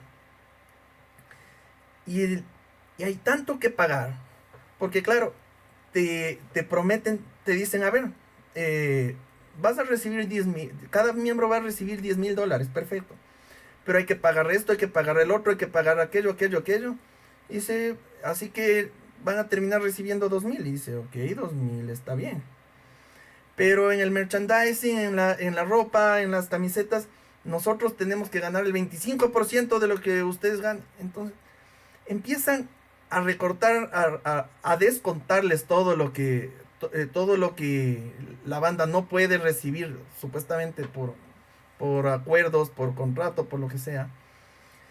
Y dice, sales con $500 en la mano. Sales con $500 y claro, es más o menos esa proporción de 10,000 a 500, o sea, no siempre exactamente igual, pero que es más o menos esa proporción y regresas a tu casa, tienes que pagar cuentas, tienes que pagar la renta, tienes que comer. Y dice, ¿cómo puedes comer? Es absurdo, es absurdo y el modelo de la industria del entretenimiento, según Scott, y bueno, estoy de acuerdo en eso, es algo que tiene que cambiar. Las bandas no ganan nada. Scott dice, antes de empezar a tener una banda profesionalmente, tienes que ser un millonario. Porque si no eres millonario, no puedes pagar todo lo que viajar y tocar en vivo representa. Es más un gasto que una ganancia. Entonces ahí se vuelve una cosa imposible. Es insostenible con el tiempo. Es insostenible. Okay, Scott. So going Yes. to more to some more shallow topics. Among the pictures you sent me, I was seeing that you had a promotional four-way release with the bands Scorn, Pitch Shifter, and Cadaver from Norway. So, it's a very peculiar thing because, yes, it's a four-way, but it's not full recording sessions. It's just like a promotional four-way. I didn't know that. What do you remember about that thing? About the what? This promotional release with one song per band, Brutal Truth, Scorn, Pitch Shifter, Cadaver from Norway. I don't remember any of that stuff. I remember the pictures I sent you were from Exit 13. Okay, so they were maybe things that appeared on magazines or something like that. No, yeah, I think that the other stuff was after I was out of the band, as far as Okay. All right, so split stuff, because they did a ton of split. Sure. Okay, Yeah. so you left the band. This whole thing about the music industry was demolishing for your energy. You had these creative differences about incorporating more punk, and you were not so much into punk. And around that time, I don't know. I don't know if it's before or after you leave the band, but around that time you are joining forces with Exit 13 for their album Ethos Music. Yes. Okay. Yes. What do you want to know about Ethos Music? Yeah. It is great, right? Well, some years ago you told me that Ethos Music, the experience of recording Ethos Music together with Extreme Conditions were some of the best things you've ever experienced in your life. So, what do you remember about this process? Why was it so awesome, so great? And what was the vibe of the whole thing? The Bible? No, the vibe. Did you bring up the Bible? No, not the Bible. Okay. The vibe, the vibration. So, the vibe, I got you. So, the whole thing with Exit 13 was, I loved those guys. Me and Danny did. And when the members kind of left, we said, what do you want us to do as far as getting in the band? And then Steve, the guitarist, was still in the band, but the drummer and the bassist were gone. And we loved them. We loved the records they were on. And we were like, oh shit, what are you going to do? And Ethos Music was, they were going to take all of the songs that they did previously and new songs, and me and Danny learned them all in 2 weeks. So and Dan was involved. We came down. What's that? So Dan Lilker was involved. Yes. Me and Danny were like, we're going to be on this record. And Bill and Steve, Bill Yurkovitz, who's the owner of Relapse at the time.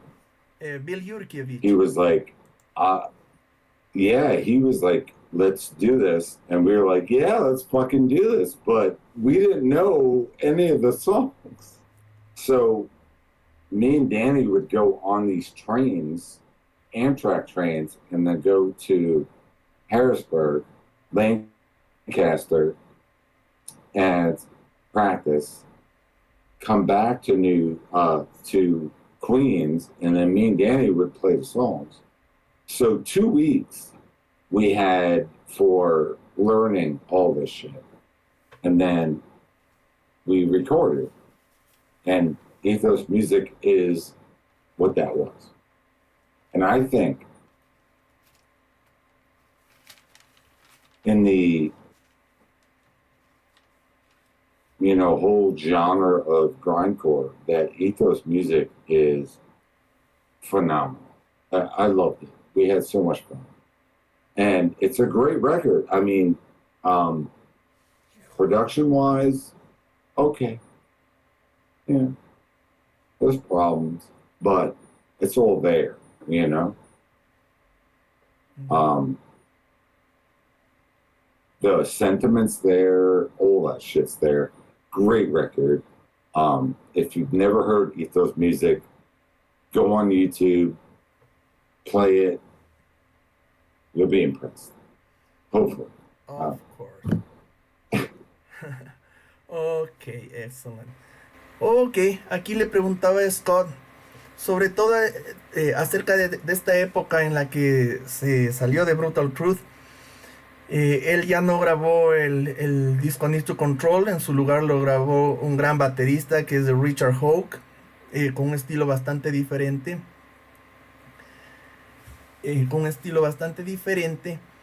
Y en ese entonces, en el 94, Scott unió fuerzas con la banda E13.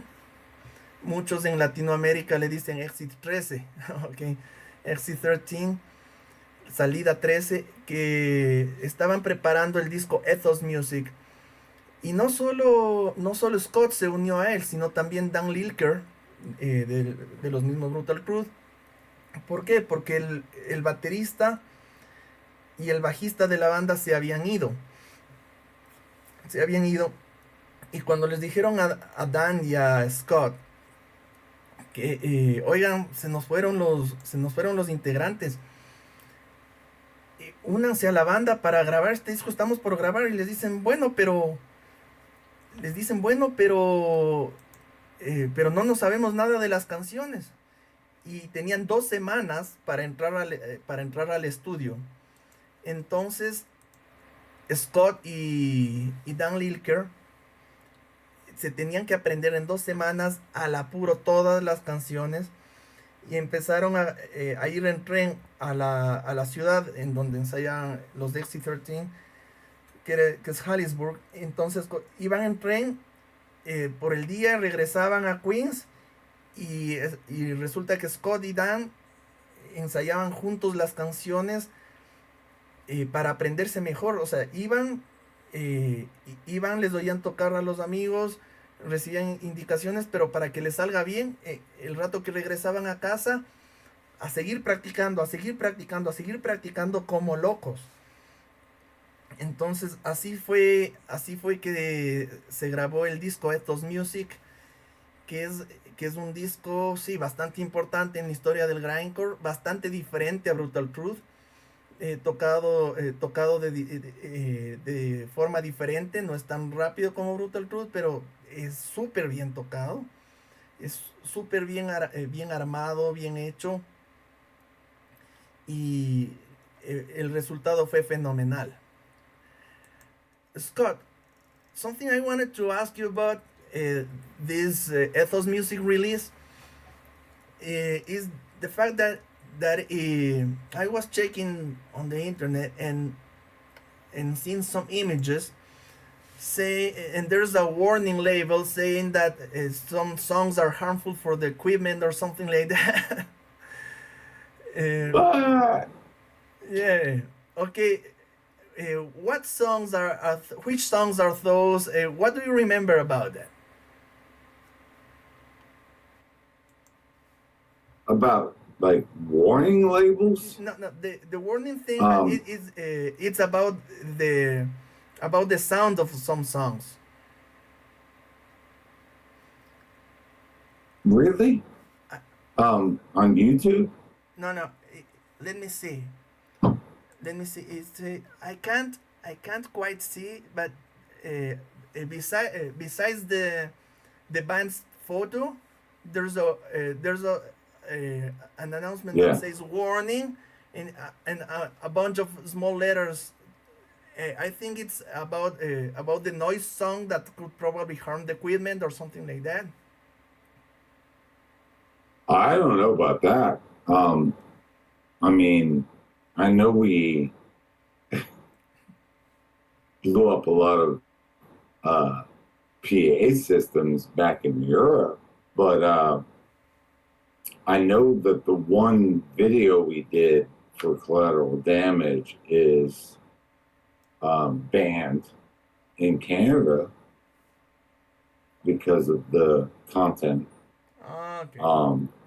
And then, yeah, a lot of the stuff that Ill Neglect did too was animal abuse. But Scott, I am talking about XC13. I'm talking Exit 13? Yes, XC13. Oh, the last song? Yeah, the last song on Exit 13's record, The Fugue for the End of the World, or whatever it is, it basically said, this will destroy your stereo. Oh, yeah, that was... And it was designed to do that. Yeah, so if you listen to that, they give you, like, time to stop it. But if you listen to it, it just fucking destroys your stereo equipment. Okay. And that was the point. So, yeah. Okay. I suppose if you look... I don't know what you were talking about, but we've been banned in a bunch of shit. Yeah. Okay. So if you lowered the volume, it was listenable without harming the equipment. Yeah. Okay. Yeah, that was my question about. Yeah, because. But then it went to the level of like it's gonna blow your speakers out. Oh yeah. Blow your speakers out. That's your problem. All right. I think it's called the fugue for the end of the world or something. Something like that, yeah. Okay. Yeah. Aquí estaba hablando con Scott, le estaba preguntando sobre una etiqueta de una advertencia que venía en el disco de E13. Y yo le decía, me parece que es algo sobre el volumen de la última canción, que es Noise o algo por el estilo. Y dice, sí, es que resulta que la última canción de ese disco es una canción de Noise. Y claro, junto a la foto de la banda, hay esta etiqueta que dice, esta canción a alto volumen puede dañar su equipo. Entonces tiene que bajar el volumen para que pueda escuchar o algo por el estilo, ¿no? Y claro, entonces es una propuesta bastante arriesgada en términos sonoros, ¿no? Scott, you made me remember something I had forgotten to ask you about regarding Brutal Truth. Okay. Okay, first, Okay. you had this video clip that lasted just a few seconds. The song is Collateral damage. Collateral Damage. Yes. Collateral damage. Collateral Damage. Yes. Just a few seconds. It had a series of very mind blowing images. And yes, you reminded me the fact that it was banned in some places because some of the images that appear in fragments of seconds, just fractions of seconds. A lot of the images, yes. Yeah, a lot of the images were like too provocative, too aggressive, and your video was banned. Yes. In many places. So yes. So what can you tell me about that moment? Our friend Tom. Go ahead. Yeah. What's the question?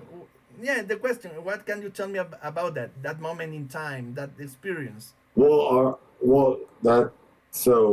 our friend Tom Asma, who did a lot of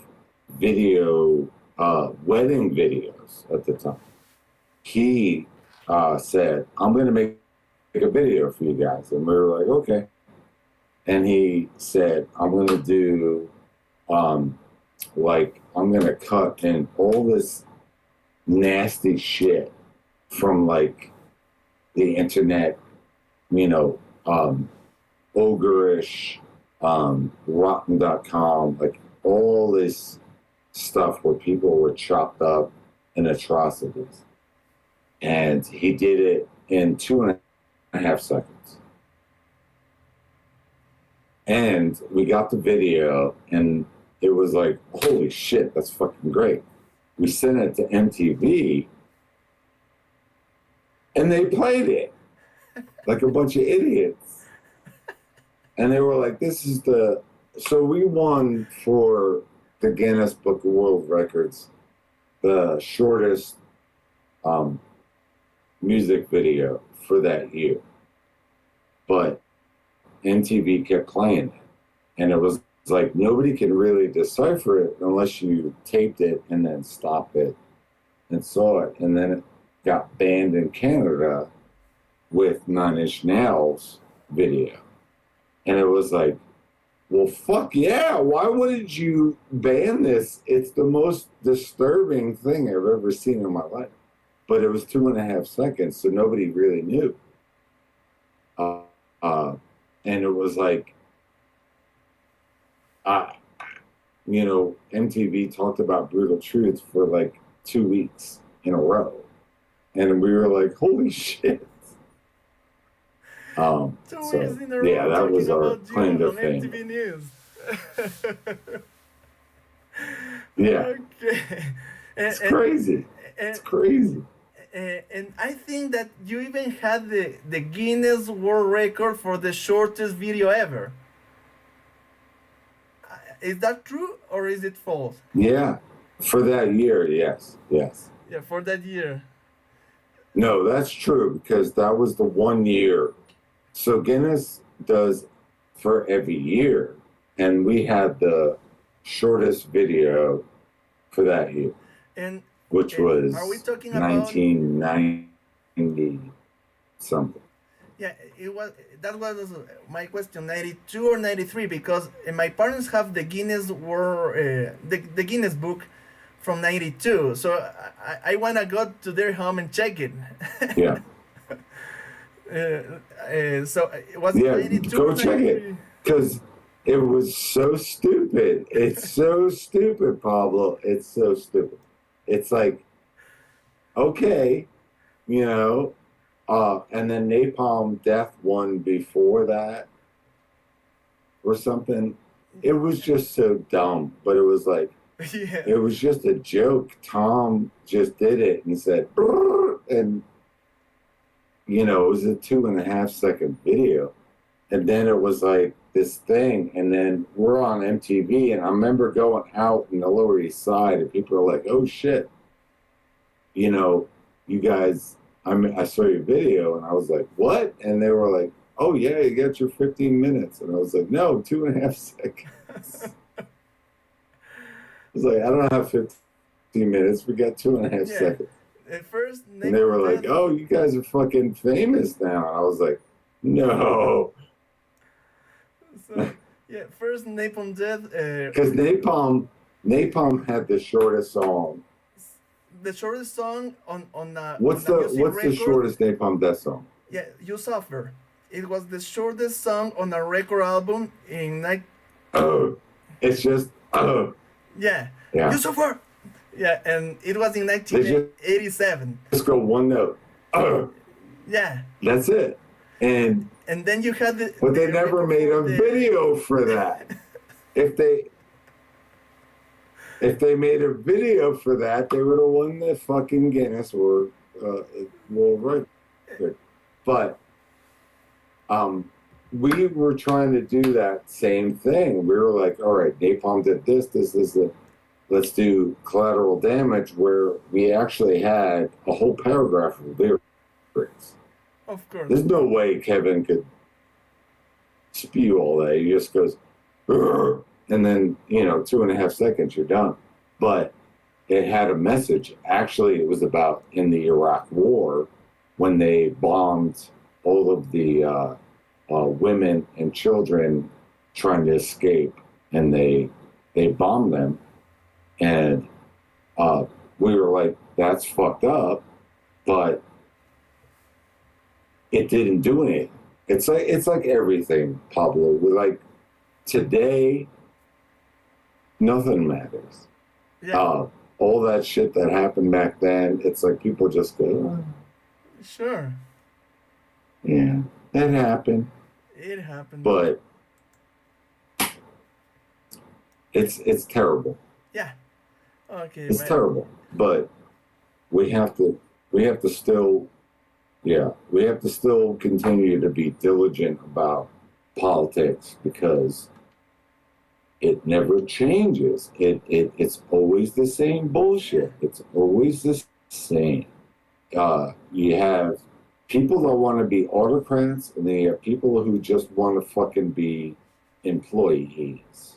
Bueno, I'm aquí, sorry, I got political. Don't worry. Ok, entonces aquí yo le estaba comentando a Scott que él hace un rato comentaba algunas cosas cuando no me entendió muy bien la pregunta sobre la etiqueta de advertencia en el disco de XC13. Claro, él pensaba que yo estaba hablando de una restricción que les habían puesto a un videoclip de Brutal Truth. Entonces le digo, a ver Scott, le dije, me estás haciendo acuerdo a un dato curioso, y es del hecho de que ustedes hicieron el videoclip con la canción Collateral Damage, que dura 2.5 segundos y que obtuvo el récord Guinness, no sé si es 92 o 93, que es el récord Guinness del videoclip musical más corto del mundo. 2.5 segundos. Y le digo, a ver, cuéntame la experiencia de hacer ese video. Y me dice, sí, hay este amigo Tom Osmond que hacía videos de bodas. Él era experto en videos. Y él les dice, bueno, hagamos un video locazo. Y Y le dicen, ok, ¿cómo va a ser el video? Entonces cogen la canción de 2.5 segundos, que son un montón de blast beats a toda y gritos. Él coge esa canción y le pone una seguidilla de imágenes súper choqueantes. Porque claro, Brutal Truth siempre tuvo una postura crítica a la política del mundo. Porque la política siempre ha sido el mismo juego. Entonces, Brutal Truth siempre fue bastante agresivo con respecto a los temas políticos. Y bastante crítico con los políticos. Y ponen esta seguidilla de imágenes de atrocidades de guerra. Claro, cosas que ellos criticaban. Pero, o sea, explosiones, gente muriéndose, o sea, cosas terroríficas de la guerra. Pero era en 2.5 segundos, cada imagen duraba solo poquísimos fotogramas, milésimas de segundo cada imagen. Entonces, no se veía bien, o sea, si ustedes ven el video en YouTube, en donde sea, no se nota exactamente qué es lo que están pasando en las imágenes. Es un collage de imágenes, una tras otra, a la misma velocidad que la música. Entonces, dijeron, fresco, podemos mandar a donde sea. Y resulta que el video llegó a MTV. Y en MTV sí, o sea, alguien se quejó, se quejó a MTV de este video y tuvieron una como censura, como que les quitaron del aire y dice que en MTV pasaron 2 semanas hablando de Brutal Truth. 2 semanas hablando de Brutal Truth y de esta controversia sobre el video récord, digamos. Y claro, no es la canción más corta del mundo. El récord de eso lo tuvo primero Napalm Death en el 87 con la canción You Suffer, cuando salió el disco Scum. Al final del primer lado que dice You Suffer y se acaba la canción.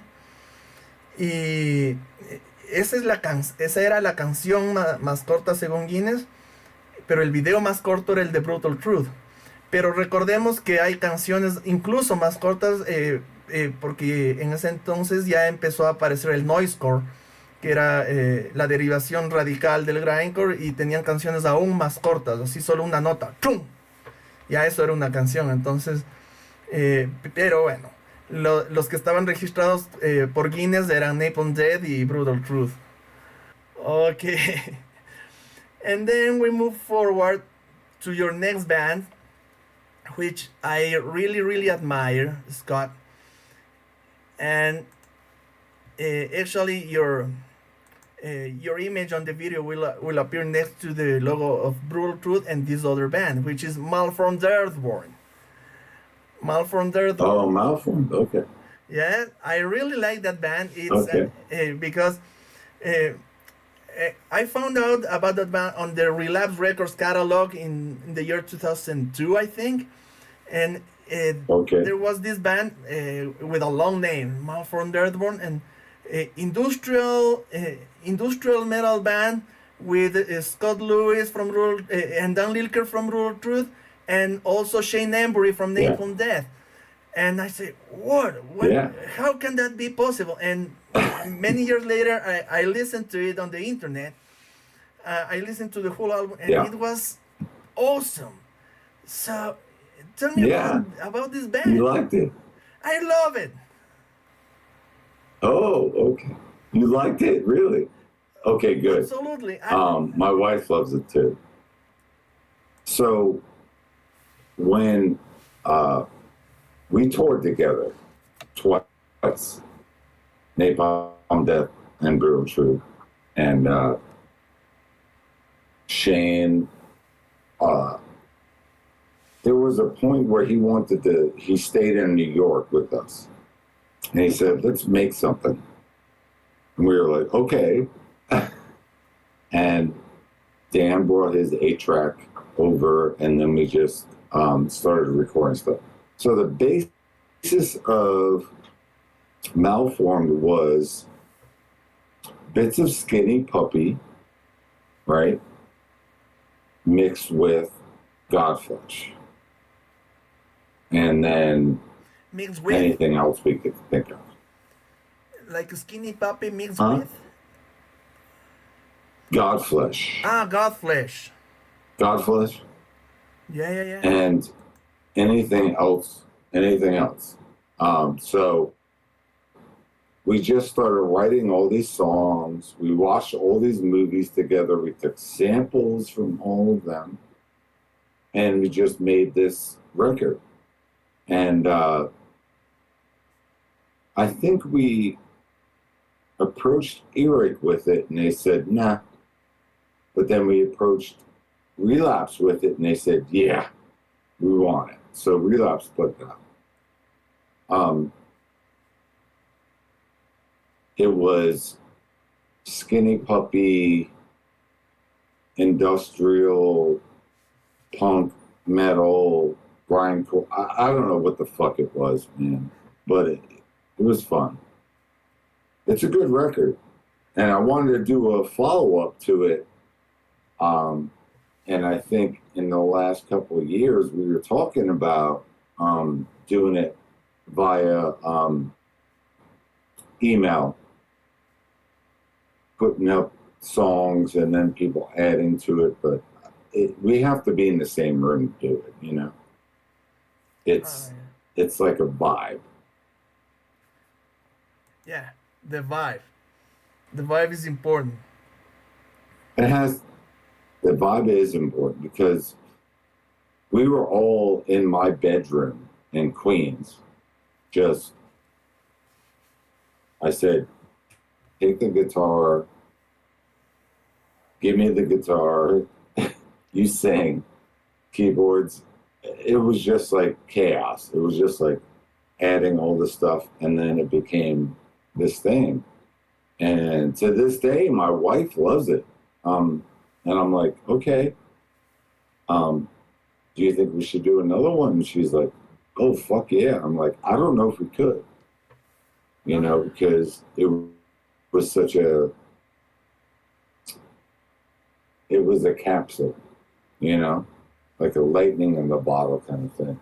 But I think we could because Dan's been doing stuff, and I know Shane's been doing his Dark Sky Burial and all this stuff. That's fucking amazing. If you, and I'm telling you right now, go look at Shane's other stuff he's doing besides Napalm. That Napalm's still great, but his Dark Sky Burial trilogy, whatever he's got going on, it's fucking amazing. It's really good. Sure. And that, I think, would be great for a new Malformed. Okay. Well, what do I know? Okay. Aquí Scott nos dice, nos habla de... I think Shane just continued all that stuff without worrying about us, and he just said, I'm going to make all this music, because Shane has to get that out. You know what I mean? He's prolific. He has to make stuff. And when we were like, oh, let's do another Malformed, he was like, great. But then he was like waiting, and then he was like, I'm just going to do this shit. And it's great. It's fucking great. So let me see if I get your point. So you're saying, okay, you're describing the whole process and everything, and you're telling me that a couple of years ago you were talking again with Shane about the possibility of continuing with this project one more time. Shane and Danny, yes. Shane and Danny,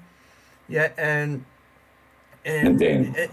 And you're telling me that it's kind of likely to happen because Shane is a very prolific artist, and he's like always with some kind of momentum. Maybe is that your point?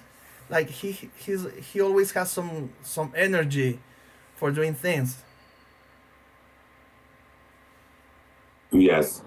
Okay. You're right. I mean, the thing is, we wanted to do it, and then there's this like, okay, well, let's start. But Shane's already started. He's already got his ideas, and then he just went and did his stuff. And I love him for that, because it was like, okay, it wasn't malformed, it was his own thing. Yeah. Right? He doesn't wait for anybody else, but his collaboration with the person is absolutely fucking phenomenal. I mean, let's talk about Brujeria right now, where Juan Brujo and Peachy passed away. And he basically not created, but he was the one of the founding members of that band. And it's like, man, when Brujeria was fucking phenomenal to me. You know one thing? Everything, yes. You know one thing? I saw Brujeria live with my personally favorite lineup of all times in 2007. It was with Jeff Walker from Carcass on bass and Shane Embury on guitars. Yeah. Yes. And beautiful. I went with some friends and one of my cousins.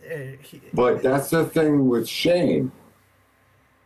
Yeah. But that's the thing with Shane is everything he does, everything he touches, is fucking beautiful. Yeah. Brujeria to me is when Dino was playing, when Nick Barker was in the band. It was fucking amazing. But what Shane does is he adds this like musical intelligence to everything. And when I thought about a new Malform, I said, well, of course I gotta have Shane create the whole center of it.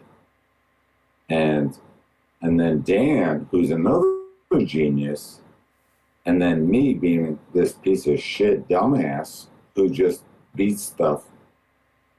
I was like, okay, how are we gonna do this? And it never happened because he was doing more important things and Dan was doing his thing. Could it happen one day? Hopefully it can. Before I die, I'd love to do another Malform. Sure. I hope people want to hear it, you know. It would be awesome. Okay. I'm old, Pablo. I'm 54. Dan's 60, you know, but I think if we all get together in a room, that shit would be epic. Yes. Okay. Make it happen. Let's do a Kickstarter. Let me tell the Spanish-speaking people so they can do something about it. Okay. Sure. Aquí, bueno, es una conversación bastante interesante. Because I Es una conversación bastante interesante la que tenemos aquí, porque Scott se emocionó bastante hablando de un proyecto temporal que tuvo. Yo le decía esto de MALFORMED EARTHBORN y que es esta banda de metal industrial hecha entre Dan Lilker de Brutal Truth con Scott y también Shane Embury de Napalm Death. Claro, yo le decía, cuéntame sobre esta experiencia, cómo fue hacer este disco. bueno, es un disco con un nombre larguísimo. Creo que se llama Defiance of the Ugly by the Merely Repulsive, algo así. Entonces, Yes. yes. Entonces, me cuenta la experiencia. Defiance of the Ugly. Defiance of the Ugly by the Merely Repulsive. Exactly. Defiance of the Ugly by the Merely Repulsive. Y es un disco de metal industrial súper interesante.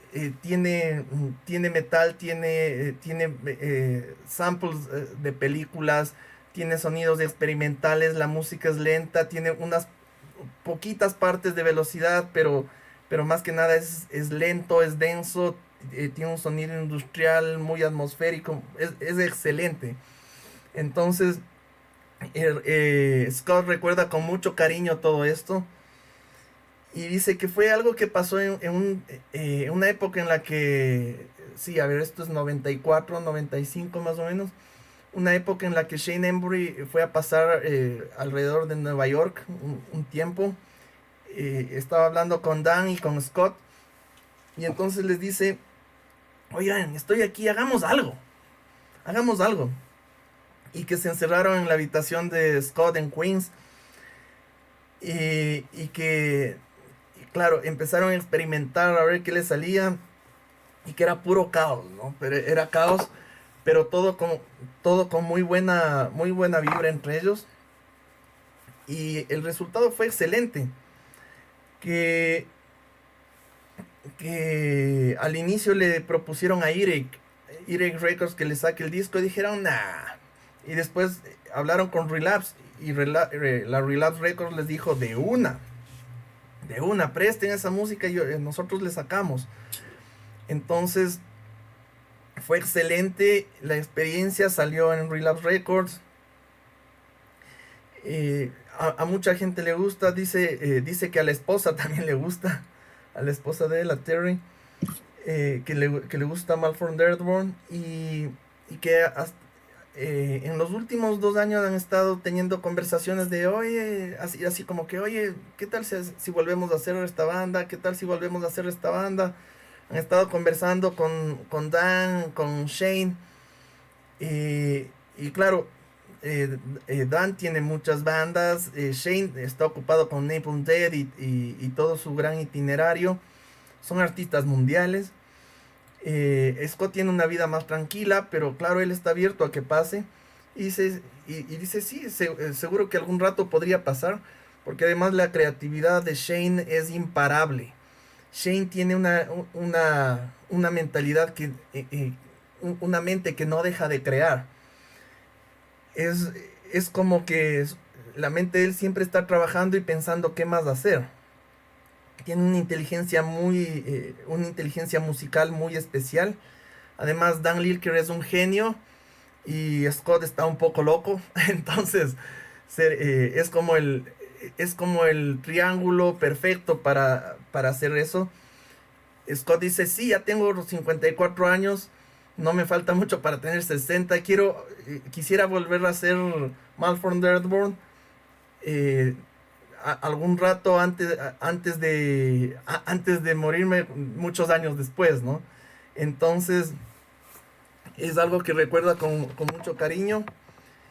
Y claro, no, comenta también lo increíble que es Shane Embury, porque él ha participado en muchas cosas. Dice, mira, por ejemplo, en brujería, él le daba un toque muy especial cuando tocaba, y yo le digo, sí, date cuenta que yo le decía a Scott, la experiencia que tuve en el 2007 vía brujería con el mejor line-up, para mí, o sea, mi favorito. Habrá otros que les guste otro line-up, pero el que yo más disfruté fue el del 2007, que tenía Jeff Walker de Carcass en el bajo y Shane Embury de Napalm Death en la guitarra. Y fue increíble verles. Y realmente, sí, Shane Embury es un musicazo. Entonces, ojalá Ojalá pase algún día, ojalá vuelvan a hacer esta banda, ojalá rinda sus frutos. Y claro, dice, ojalá todo salga bien en el futuro para en algún momento poder volver a tocar juntos, ¿no? Okay.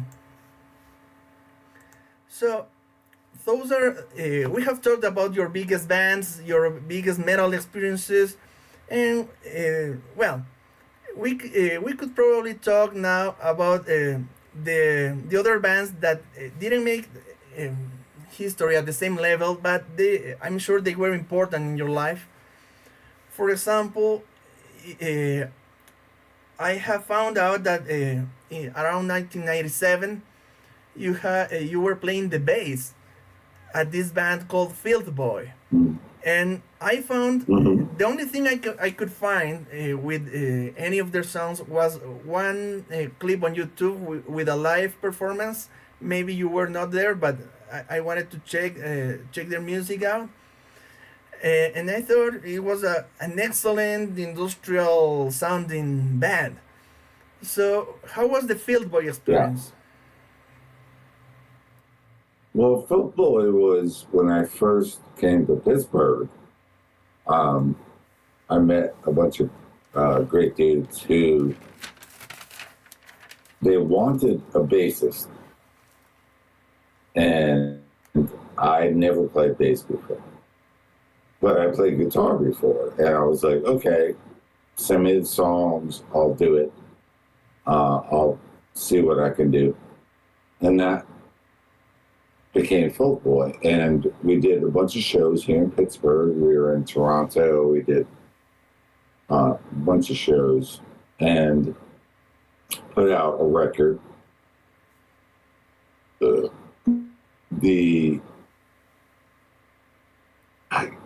I mean, it was industrial funk metal.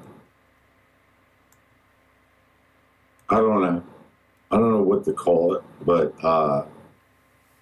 it was okay. Okay, it was okay, and well, did you like it? Did you listen to it? I loved it, and when I listened, it was this Oh, morning good. actually, and when I listened to it this morning, I said, "What a great band! Why didn't they keep going?" Well, that's the thing. In Pittsburgh, a lot of bands, like most of the bands I've connected with in Pittsburgh, kind of dissolve and they just go away. I'm still friends with the guys, but it's like family and work gets in the way of everything. And whatever. You know, I mean, okay. I mean, Filth Boy could have been in the 90s, like, if it got picked up by a label, something, but never did, so. Okay. It belongs to the realm of the what ifs. Mm-hmm. Yeah. And well, after that, many years went by, and we get to the point in this interview when we're talking about your modern bands, which are soft music related. One of them is Rich Mahogany and the Leatherbound Books. Yeah, that was a cover band. We did like 60s, 70s songs trying to, for weddings and whatever. Also just playing, locally in Pittsburgh. But everybody in the band just kind of like dissolved because they were having kids and, typical shit. But those were some of the best musicians I played with. Oh, really? Absolutely fucking phenomenal. I mean, Joe Style, Jen Fisher, Fish, all of the core of the bands were so good that we could play anything. We could play anything. And it was like, all right, let's play anything. And we did. We had, you know, I think our set list was like 30 songs. And we can, you know, swap them out whenever we wanted to. Chris, you know, we could bring in anybody and just be like, all right, let's do that, let's do that, let's do that. And it was like amazing. But there's not a market for it. You know what I mean? Like, you play shows, you do weddings, blah, blah, blah, and then it's just nothing after that. Oh, So the band, so the market for the band reached a point where the band couldn't expand any longer. yeah. All right. And Yeah. then you had this other band. It wasn't. Yeah. Go And ahead. then you were active with this band, the Brothers Jenkins, which Yes.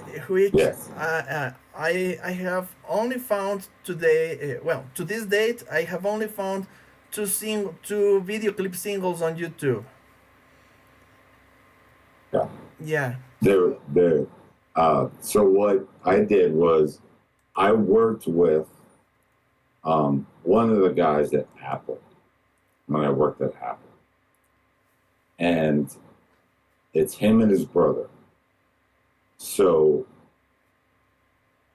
years later, I said, okay, let me help you guys with your record. And I produced it, recorded it, and played on it to get them. I was like, all right, you get all these songs. Let's do this. Let's make this happen. And we did. And we did a video, which I helped produce. And after that, nothing. So I said to them, I said, you know what your next record should be called? Is Forces Led to Water. Sorry, what was You know what that means? I said, your next record should be called Horses Led to Water. Because the American thing is, you can lead a horse to water, but you can't force him to drink. And I said, you guys are so fucking lazy that you need to fucking get your shit together. So that was my whole thing with them, is like, you got great songs, you got all this shit going on, and then nothing. Okay. And I said, and yeah, I love the guys. I love them. But it's like, you cannot force people to be successful. No. They have to be in that mindset. Of course. And I want to know if I'm right or wrong. I have the impression that around that time you also told me about another band you were playing at. I watched a video of you playing at someone's garage. Was that same band or was it another band? Borderless Puzzle? Borderless Puzzle. Yes. Yeah. That was. So that was yeah. the guys from Rich Mahogany. uh, that had their band before that, and they had a whole bunch of stuff going on, and it was a very progressive, weird, very good. It was very good. I loved the stuff, but it was not commercial at all. All right. I think if you look up Borderless Puzzle, and then God, I can't remember the name of the record right now, but the Craig, the breakdancing robot. It was a great concept album. Oh, so you had an album released? No, I didn't play on it. I just played with them live. Okay. All right. Yeah, so the Craig, the breakdancing robot album, okay, was what I played live with them. All right. But I swear to God, those guys are such good musicians.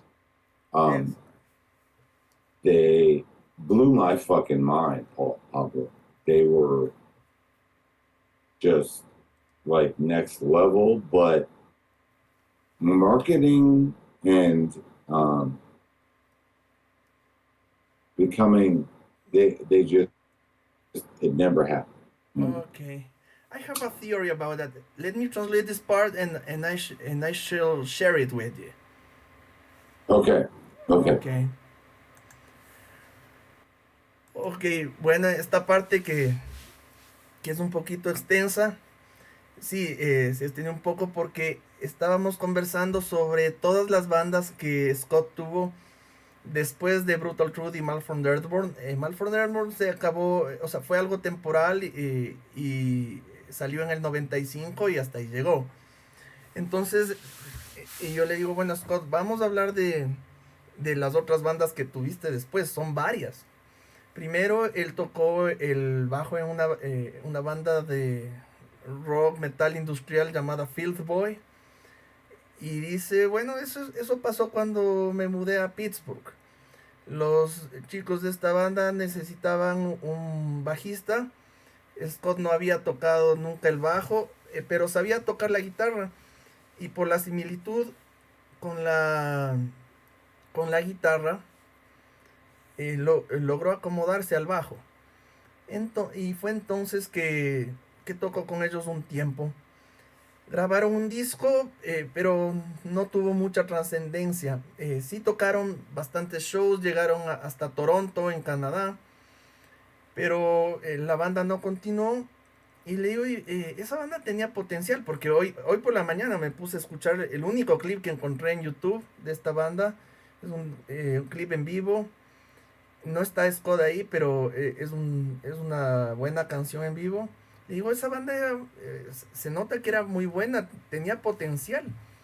Y dice, bueno, lo que pasa es que en Pittsburgh las bandas se disuelven muy fácilmente. La gente se ocupa, qué sé yo, de su trabajo, de su familia, y le dan mucha importancia a eso. Y no se quedan haciendo música después de un tiempo. Eso es muy común en Pittsburgh, Pensilvania, como dice Scott. Entonces, le digo, bueno, muchos años más pasaron, más de 10, y después le digo, ¿qué pasó con tu otra banda? Es una banda de un nombre súper largo. A ver, vamos a poner las imágenes para tener las referencias. En pantalla ven el disco de Field Boy. Y de lo poco que he podido escuchar, es una gran banda, ¿no? Y de ahí estuvo en una banda de covers con un nombre larguísimo, que es Rich Mahogany and the Leatherbound Books, que quiere decir Rich Mahogany y los libros atados con cuero. Bueno, algún significado para ellos tendrá. Y dice, sí, realmente esa banda fue especial, porque en realidad era una banda de covers, para tocar música de los 60, 70 en bodas, en presentaciones de teatro contratados, tocar localmente. Y, y claro, la propuesta, o sea, descrito así en palabras no suena tan impresionante, pero lo increíble es el nivel el nivel musical que tenían todos los miembros de esta banda. Y sé que eran músicos excepcionales, eran fenomenales. Fenomenal es la palabra que pone Scott. Tenían una lista de canciones que sabían tocar excelentemente bien. Y, y claro, ahí se entendían muy bien entre todos ellos, se entendían excelente. Era una banda sobresaliente, pero a nivel de mercado, como que llegaron a su límite. Era un mercado un poco limitado. Eran excelentes músicos, pero en la parte de promoción era un poco difícil, ¿no? Y de ahí yo le comentaba que recordaba haberle visto con esta banda que se llama The Brothers Jenkins, que es una alusión a The Jenkins Brothers, no es la misma banda. La ven en pantalla. Una banda de música suave, bastante tranquila. Ahí pueden ver a Scott tocando en el fondo en un videoclip. Una banda con mucho nivel musical, pero de la cual solo se encuentran dos videoclips promocionales en YouTube. No hay mucha trascendencia. Y le digo, bueno, Scott, ¿qué fue lo que pasó con esta banda? Y dice, en realidad se quedaron como un poco lentos. No, o sea, la banda empezó cuando trabajaba con uno de estos muchachos y necesitaban a alguien que toque con ellos y dijeron, bueno, hagamos que esto ocurra. Empezaron a hacer canciones muy bien hechas, y yo las he escuchado muy bien hechas. Scott, que es productor audiovisual, incluso produjo los videos promocionales de las canciones. Y claro, estaban como con una buena base, pero después no pasó nada. Después nada pasó, no se movieron, no siguieron trabajando. Y Scott dice, es que les ganó la pereza. Les ganó la pereza. Y qué pena porque tenían mucho potencial, pero al final no llegaron a nada. Y también le preguntaba por una banda que yo había recordado, no, que yo estaba recordando que él me la mostró hace años, que había visto un video casero de ellos tocando en un garaje y dice, se llama Borderless Puzzle, como como el rompecabezas sin borde. Y es una banda también así de música súper tranquila, súper suave así, hecha con los integrantes de la banda Rich Mahogany. Él no llegó o sea, sí sacaron discos en los que él no llegó a grabar, pero sí estuvo tocando en vivo con ellos. Y, y lo que recuerda es que, claro, el nivel musical de ellos era excelente. Era, eran músicos, pero de un grandísimo nivel. Okay, Scott, you know one thing? I have a theory about this duality between musicianship and success, because I have a friend whose name is Juan Vasconez. He's a metal promoter here in Ambato, and we always have a meal together once per week. And one of those days we were talking about this exactly, and I was telling him, look, I like to play music, but I'm pretty awful when it comes about promoting things, um, making things commercial. And he's the other side of the coin. He's excellent at making things happen on the commercial side, promoting bands, making concerts, working with the band's image and stuff like that. But he doesn't have a band. And I was telling him, look, I think my theory is that it's something related to different psychological profiles, because every person has a talent for something, But sometimes when you have the Yeah. talent for playing, it doesn't necessarily mean you're going to be talented for selling, and vice versa. So that's Yeah. my theory. Well, Pablo, you're right. I mean, business is business. Um, the music business is absolute bullshit. Period. Um, if you are in a band that plays in bars every week and gets paid, you know what? Fucking great. That's fucking great. You know what? Do it. Do it. If you're a band that wants to create a brand and sell records,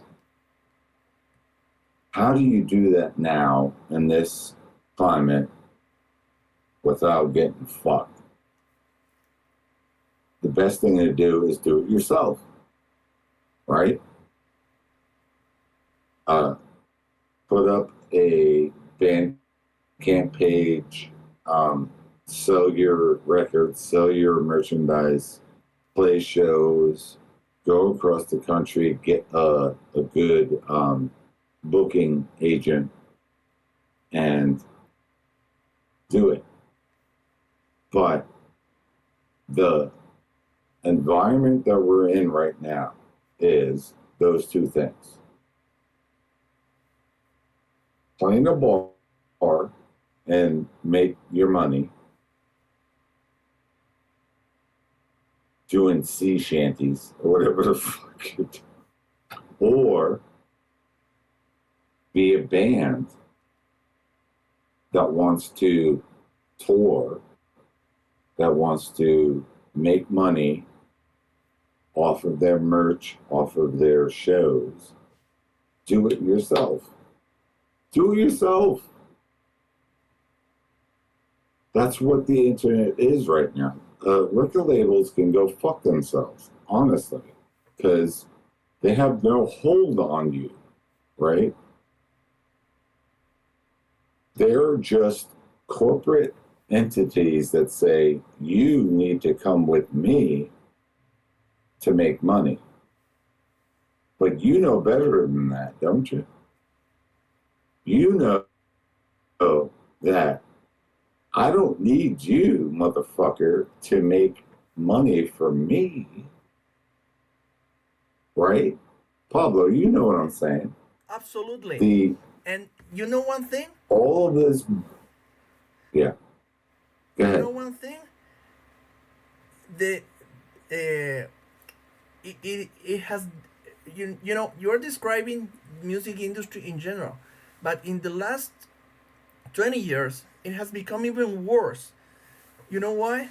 Because 20 years ago you had a decent band, amateur band. You could get signed by some random underground label that made a professional product, and they promoted you. They sent your release to radios, magazines, whatever. They did an effort to make people know you because that was their job. Nowadays, labels don't even bother promoting you. They want you to promote yourself so they can hire you as a value as an already valuable product, so they can just reproduce the CDs, sit and sell. All the promotion has to be previously done by you, and it's like doing their job in advance, but without having them doing it. And they tell you, look, you have to be bigger, because if you're not bigger than you are now, how can we know we are going to sell? Right. Well, here's the thing.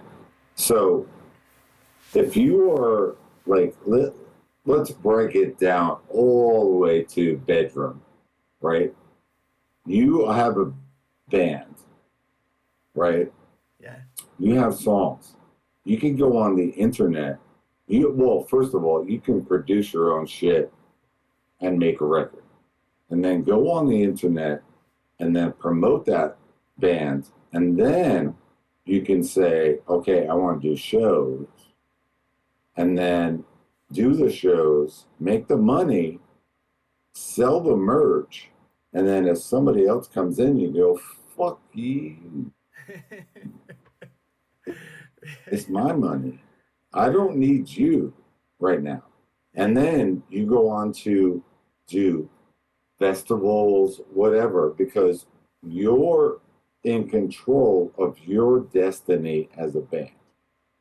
You can say, all right, I have a record, I have merch, I got shows, and what are you doing for me? What are you doing for me?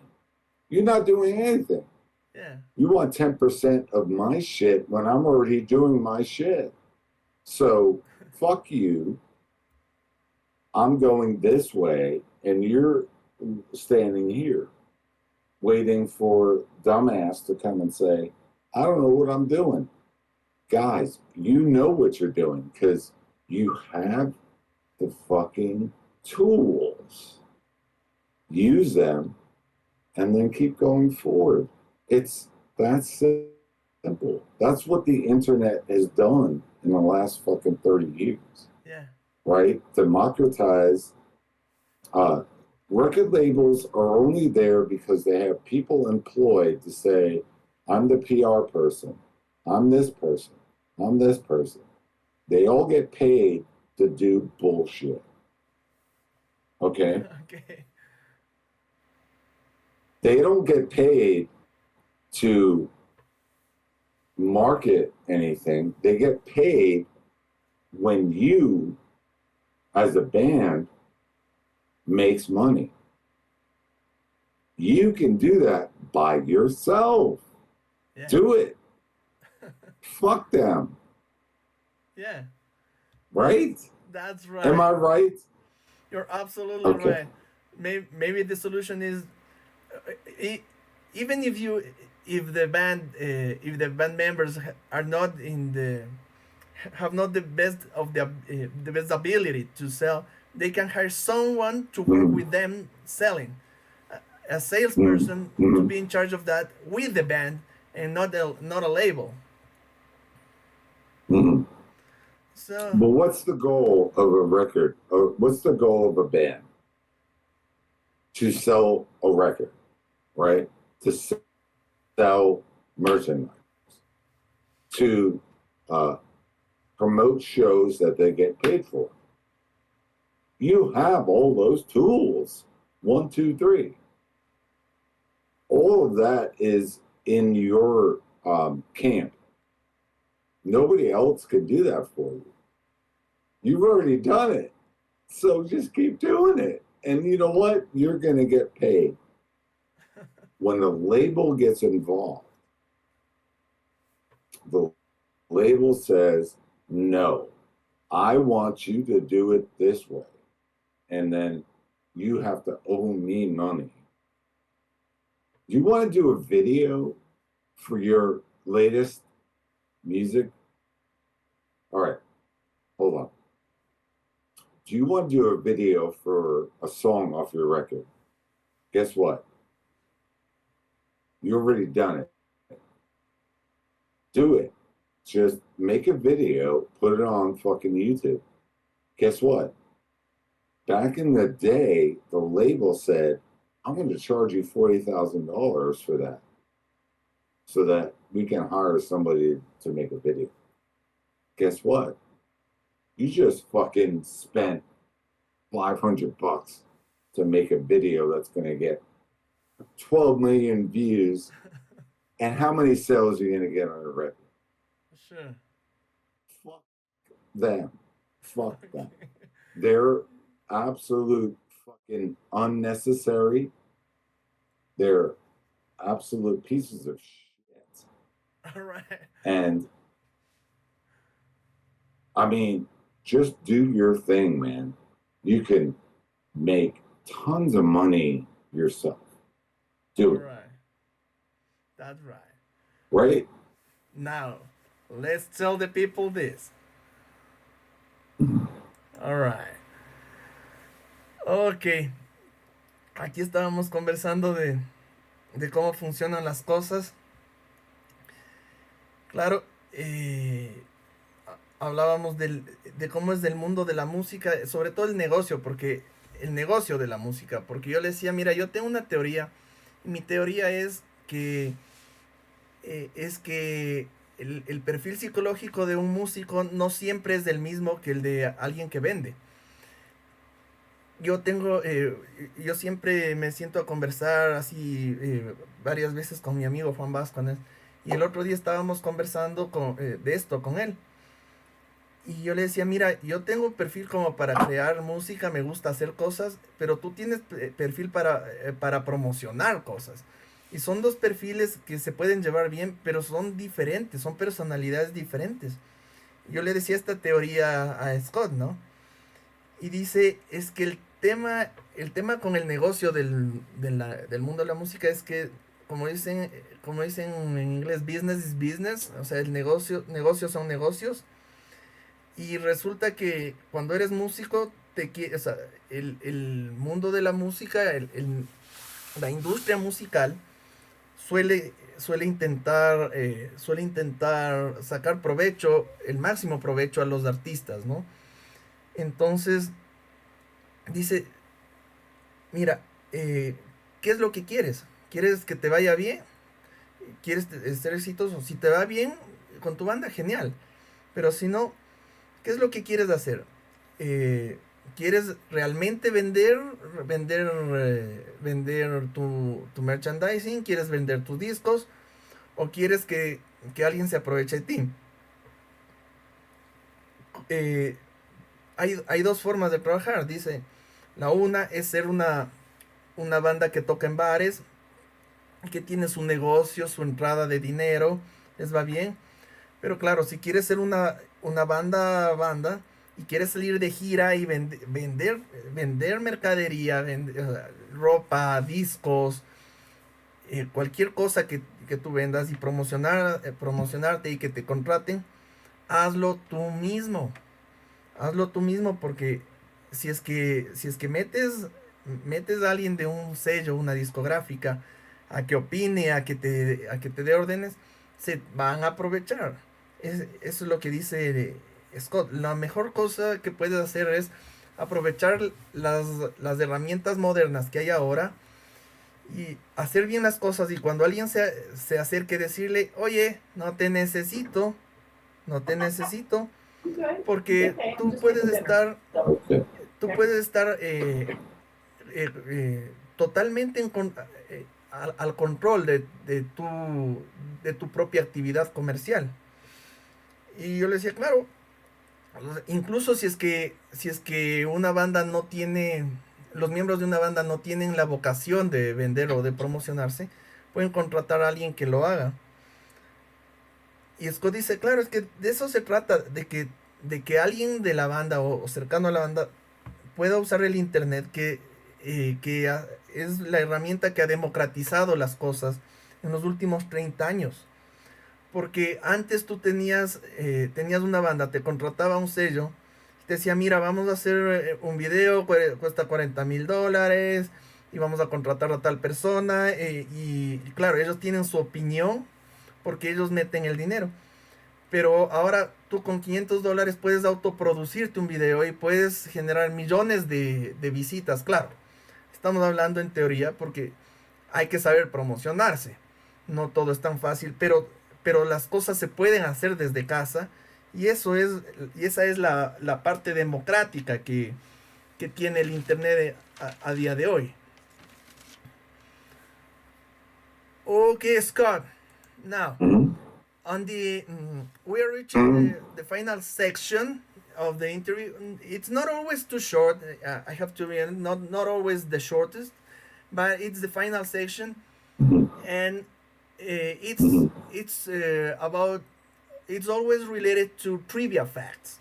All right, funny facts, things, curious anecdotes, things like that. So The first thing I want to ask you is your opinion on this. Your opinion on uh, this how can I say tribute band that that Okay. that played live at Obscene Extreme Fest this year, earlier this year. It was Okay.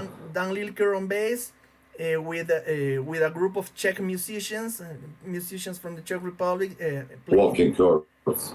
the Yeah. Walking Corpses, playing the Extreme Conditions albums Yeah. from the beginning to the end, and they did it perfectly. What's your take on Okay. that? Cool. What's your opinion? I mean, my opinion is if Dan was involved,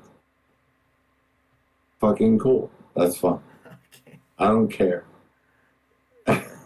Yeah. Well, I thought it was awesome. Personally, I thought it was awesome. I didn't. I heard about it, but I didn't see it. But you know what?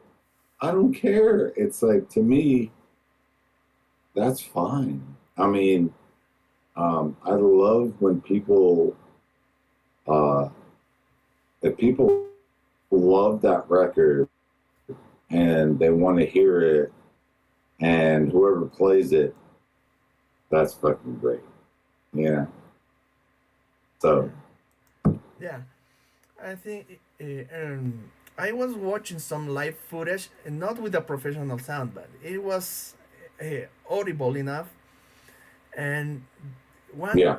one thing that shocked me was the level of precision, because my question when I found out they were gonna do it was, who's gonna be the drummer? I mean, Yeah. who's going to be willing to play the same way? And the guy they found did everything just like on the record. Every single roll, every single feel, every beat was That's awesome. just like on the record. And I was That's shocked, awesome. you know. The name of this drummer. I'm gonna. All right, Pablo. I'm gonna go look that up after this and see. But that's fucking awesome. Yeah. I mean, what? And I mean, I don't own nothing.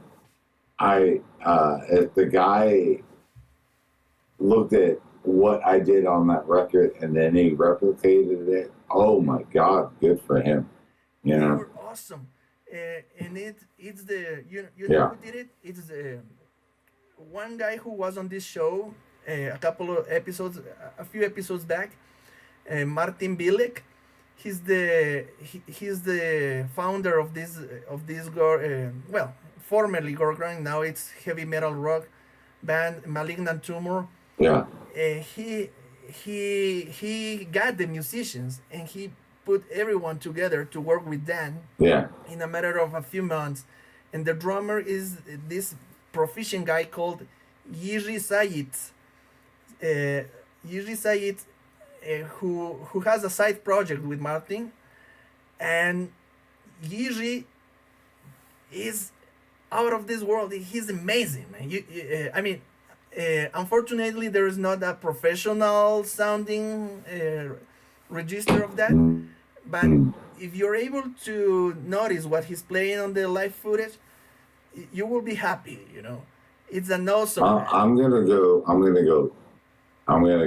listen to it. All right. But dude, I don't know what the fuck I'm doing. I just fall down. I play my shit. You know, I mean, anybody who says that brutal truth to them is they have experience or they are inspired by brutal truth. I fucking love them. I don't care. All right. Do what you gotta do. So I'm sure you will love it. Okay. I will tell the people. All right. Yeah, Aquí, I'm gonna watch it. aquí hablamos Yeah. Hablamos de curiosidades. Y yo le comentaba a Scott que, que Dan Lilker, el bajista de Brutal Truth, hizo hace poco una especie de banda tributo a Brutal Truth mismo, que ya no existe desde hace años, y que en el Obscene Extreme Fest tocaron el disco Extreme Conditions desde el inicio hasta el final. La banda fue armada por Martin Bilek, quien estuvo en un episodio anterior de este programa. Él es el líder y fundador de Malignant Tumor, una banda excelente. Antes tocaban gore grind, ahora es una mezcla de heavy metal y rock. Martin Bilek tiene un proyecto alterno llamado Six Sinus Syndrome. Y el baterista de ahí es Yiri Sayitz, un baterista excelente. Creo que tengo algo aquí en pantalla. Aquí lo tengo. Aquí están Yiri Sayitz y Martin Bilek juntos. Una gran dupla que junto con un guitarrista y con el bajista Dan Lilker se presentaron en esto del Obscene Extreme. Una cosa impresionante. Desafortunadamente no hay un registro así profesional mezclado en estudio ni nada del registro en concierto de esta banda. O sea, no hay una producción profesional en un DVD ni nada. Pero si ustedes pueden ver los videos en vivo de esta banda y notar qué es lo que está haciendo Yiri en la batería, es impresionante porque cada rematecito, cada golpecito del disco Extreme Conditions, él lo replica exactamente. Y le digo esto a Scott y dice, bueno, eso es genial. Aunque el rato que Scott grabó, o sea, no estaba tan consciente de cada cosa que hacía, solo lo hacía instintivamente. Pero claro, Yiri se esforzó muchísimo por replicar cada ritmo y cada beat de este disco. Y lo hizo de una forma sensacional. Aquí lo tienen en pantalla, un músico excepcional. O sea, es realmente una cosa de aplaudir, ¿no? Scott, another trivia fact. Tell me, Yeah. tell me the reason why you have never tried to play extreme music again in the last 30 years. Because I understand, okay? The music business is ugly. You have the creative differences with the members and everything. All right, history is history. But I've always thought, okay, Scott is a very good musician. Some years ago, Yeah. you actually recommended me how to learn some drumming, and you know some techniques that Jojo Mayer Yeah. explains. I'm sure you have a much better technique than 30 years ago. You have always liked this music. What is the reason for not playing even at a home band?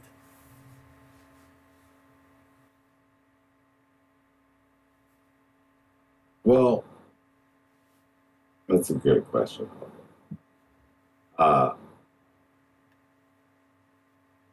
Me, I think it's more important to just whatever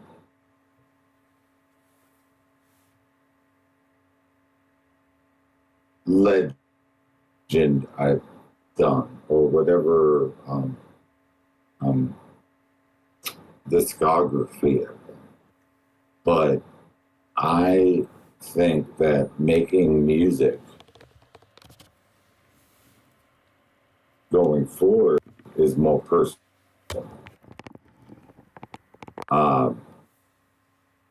I told you about like Jojo Mayer and all these drummers because I want you to become better at what you think you need to be. But to me, I've already become this level, right? And I go, I want to become this level. And I want everybody else to become that level. But it's up to the person. It's not up to us. It's up to the person to want to get to that point. We, as musicians, need to understand that we have a plane, and that plane is comfort, right? Okay, so are you We telling have to be me? comfortable. So are you telling me that you haven't played again because you're not probably not in the mood. You were not like feeling comfortable doing it. Right. It's comfort. It's, I don't care. I don't care to be here. I'm okay being here. All right. And a lot of people want to be, they want to be here, but they don't know, they can't get there because they aren't talented or have the drive. This is good. This is good, Pablo. Get into your lane and become proficient in your lane. All right. Yeah, I mean, I think too many people are too focused on stuff that they can't acquire, you know, and you just have to be grounded to the point where it's like, I can do this and be proficient. Okay. Period. Well, so my question would be regarding the things you are proficient at, regarding the things you are comfortable with. Yeah. Why haven't you Mhm. done it again if you're comfortable with that? Because I don't care. Okay. It's not important To for you me, it anymore. doesn't. It, no, Pablo, no. I love you, buddy. It doesn't matter to me. It doesn't matter. It's, do you really give a shit about that, or do you give a shit about eating and paying rent? You know what I mean? So to me, it's like, I don't give a shit about being creative to the point where it nullifies everything else. Okay. I just want to be a human. I just want to be a person that loves my wife and takes care of my pets and pays the mortgage. It's different. It's not, you know, I mean, I know you're the same way. I know you have bills. I know you have shit that you got to pay for. That's just what life is. But creatively, you have to weave it all in that. Mm-hmm. So when I go and make a painting, it's because I am in a space where I want to create. When I want to make music, it's in a space where I want to make music. It's not, I have to do it every day, which I would fucking love because that would be the best. because it'd be like, I got no other problems. But we all got problems, you know? We all got issues. Sure. And you know what I'm talking about. Of course. So, all in all, it could be said that. One moment. So, maybe it could be said that your priorities have changed, your pace in life has changed. The things that make you enjoy life are other things than before, and it doesn't matter as much as it used to. I'm 54 years old, Pablo. Okay. Yeah, I'm 54. So everything that I absorb is different. Yes. You know? Of course. Like politically, financially, all this stuff. I work for the PLCB in Pittsburgh here, so that's the Pennsylvania Liquor Control Board. I sell booze. That's what I do. That's my job. I'm not a pillar of my community. I'm just a dude. All right. Doing stuff. All right. I totally understand. Creatively, I want to do more. Yeah. I want to do more, but I don't have the means to do it. All right. Of course. Ok. Entonces, aquí había una pregunta interesante que en la que yo le preguntaba, bueno, perfecto, no te convence el mundo del espectáculo, no te convence la industria de la música, has tenido diferencias creativas con otros músicos, perfecto, pero ¿por qué al menos en casa no has intentado volver a tocar algo, no? Y me dice, claro, es que mis prioridades son otras. Eso me dice. Primero, lo que dices, hay gente que quiere llegar súper arriba en un nivel musical perfecto. Él no está tan arriba, él está acá, pero él está feliz ahí. O sea, él ya alcanzó las cosas que él se había propuesto y él está tranquilo en su metro cuadrado, digamos. Entonces, él vive tranquilo en su metro cuadrado y ya le importan otras cosas. Le importa disfrutar de la vida, disfrutar de su esposa, de su hogar, de salir a la calle. Y claro, también hay responsabilidades como tenemos todos. Hay que trabajar, hay que pagar cuentas y a veces, claro, eso también te absorbe. Pero claro, es parte de la vida y es parte de ser quien eres. Es parte de seguir adelante.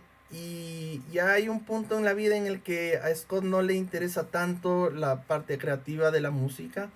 A pesar de que le gusta mucho la música, pero no tiene toda ese feeling, ¿no? Entonces, lo importante es sentirse cómodo, estar en un punto en el que se sienta bien consigo mismo y él se siente bien viviendo de la manera que viene, viviendo de la manera que vive. Y sí, él está bien con eso y ahorita ya no tiene tanta importancia lo demás. Okay, Scott, and the last question is also about trivia. Many people probably don't know, but you're into audiovisual production, media production, yeah. And I think you were, I don't know, were you the director or which role did you play at the movie Carousel? No, I was the cinematographer for Carousel and all the consequential sequels. Yeah. So you were in charge of photography? Yes. Okay. An editor. An editor, all right. And what can you tell the people about this movie? Because I'm sure that nobody in my audience will know about it Well, up to this point. no, So, I know. maybe It's you could retarded. describe the movie. I think it's a horror movie. Or what's the plot? It's a horror comedy. It's a horror comedy that, yes, it's about a sentient unicorn that, well, the first movie is he gets off of the carousel to track down this one kid who disrespected him, and it like broke him, and he kills everybody that gets in his way. And then we find out through the next two movies who he is, why he's doing it, and he has a son. It's, dude, you can watch it on Tubi, all three, and it's fucking stupid, but it's so good. It's and I well, the three carousels I shot and edited, and then Steve Radzinski, who's the director, he has a bunch of other movies that I helped him with, and I also star in a couple of them. I have little cameos. Okay. And yeah. So you got to watch them to see me, and yeah. So yeah, but that's in Pit. Go ahead. Okay, and are the movies available on any internet platform? Yes, you can watch them all on Tubi. Tubi. Yeah, Tubi. It's so Carousel 1, 2, and 3, and what's the other movies? Yeah, watch those three.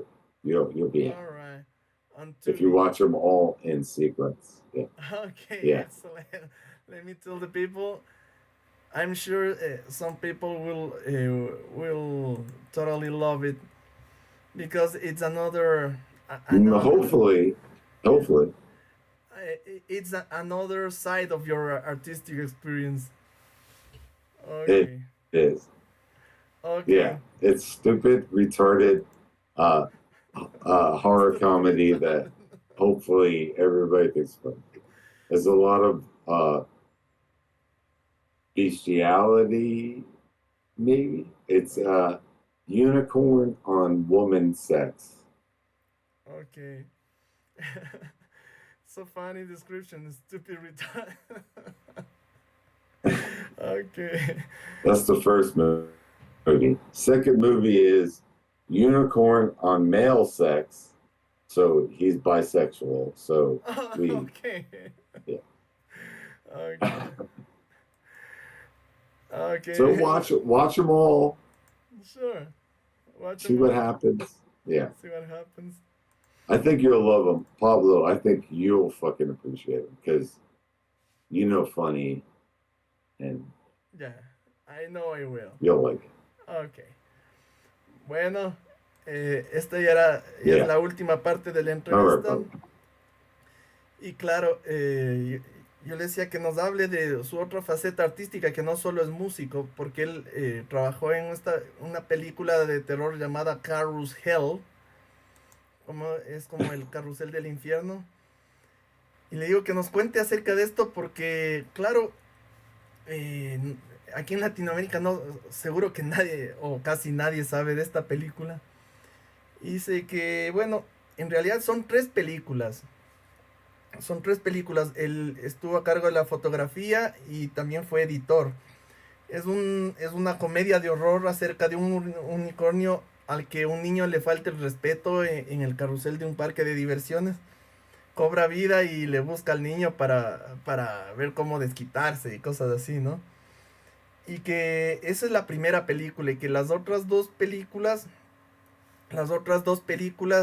se tratan acerca de los orígenes de este caballo y que, claro, es una, como lo describe Scott, es como una comedia medio estúpida, medio retrasada, medio así, medio como exagerada, ¿no? Y es súper extravagante. Entonces ahí en las otras dos películas se explica quién es el caballo, de dónde viene, las motivaciones, y que si ponen atención por ahí en algunas de esas películas aparece Scott en un cameo, así, o sea, en una escena de unos pocos segundos pueden verle a Scott aparecer en pantalla. Ok, Scott, we are getting All right, Bob. to the final part of the interview. Anything you Okay. want to say to the people? Buy some Brutal Truth records and make me money. Ok. Le Because pregunto a Scott si that's quiere the only thing. That's it. le pregunto a Scott si quiere decir algo a la gente. And watch my movies. Oh, yeah, And yeah. watch my movies, like Pablo said. Go to Silver Spotlight Films and purchase them. And that's it. And I love Pablo because he's been my boy for 10 plus years, and he's doing good things.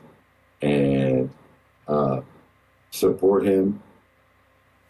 And are you selling merch, Pablo? No, not yet. You got merch? Not yet. Well, fucking do that, dummy. All right. Dummy, do it. All right, I will. You've just given me a good idea. Yeah, make some money. All right. Exactly. Okay. That's how you make money, dude. Sure. All right. I love Aquí you, le dude. estoy diciendo a Scott si quisiera decir algo a la gente para despedirse. Y dice, bueno, compren discos de Brutal Truth y vean la película Carus Hell. Compren Brutal Truth y vean Carus Hell. Háganle ganar un dinerito por ahí. Y bueno, él es muy afectuoso. Dice que apoyen al canal. Y él está demostrando su afecto porque hemos sido amigos por más de 10 años. Y yo he sido una persona que ha seguido la trayectoria de él bastante. Y él está bastante contento y muestra su afecto por eso. Así que yo le demuestro el mismo afecto de forma recíproca y le deseo lo mejor. Scott, the same goes for you. I have no words to express how grateful I am for your time and thank you, Bubba. And yeah, express how fascinating this interview has been. So, without more to say, I want to say goodbye, officially goodbye, from the bottom of my heart. I love you, dude.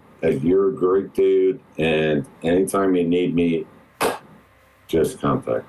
All right? Thank you very much. Sí, All right, Bubba. Hasta la próxima, amigos. Esto es Bestial Blast Radio Show. Disfrútenlo, compartan con sus amigos y sigan el metal.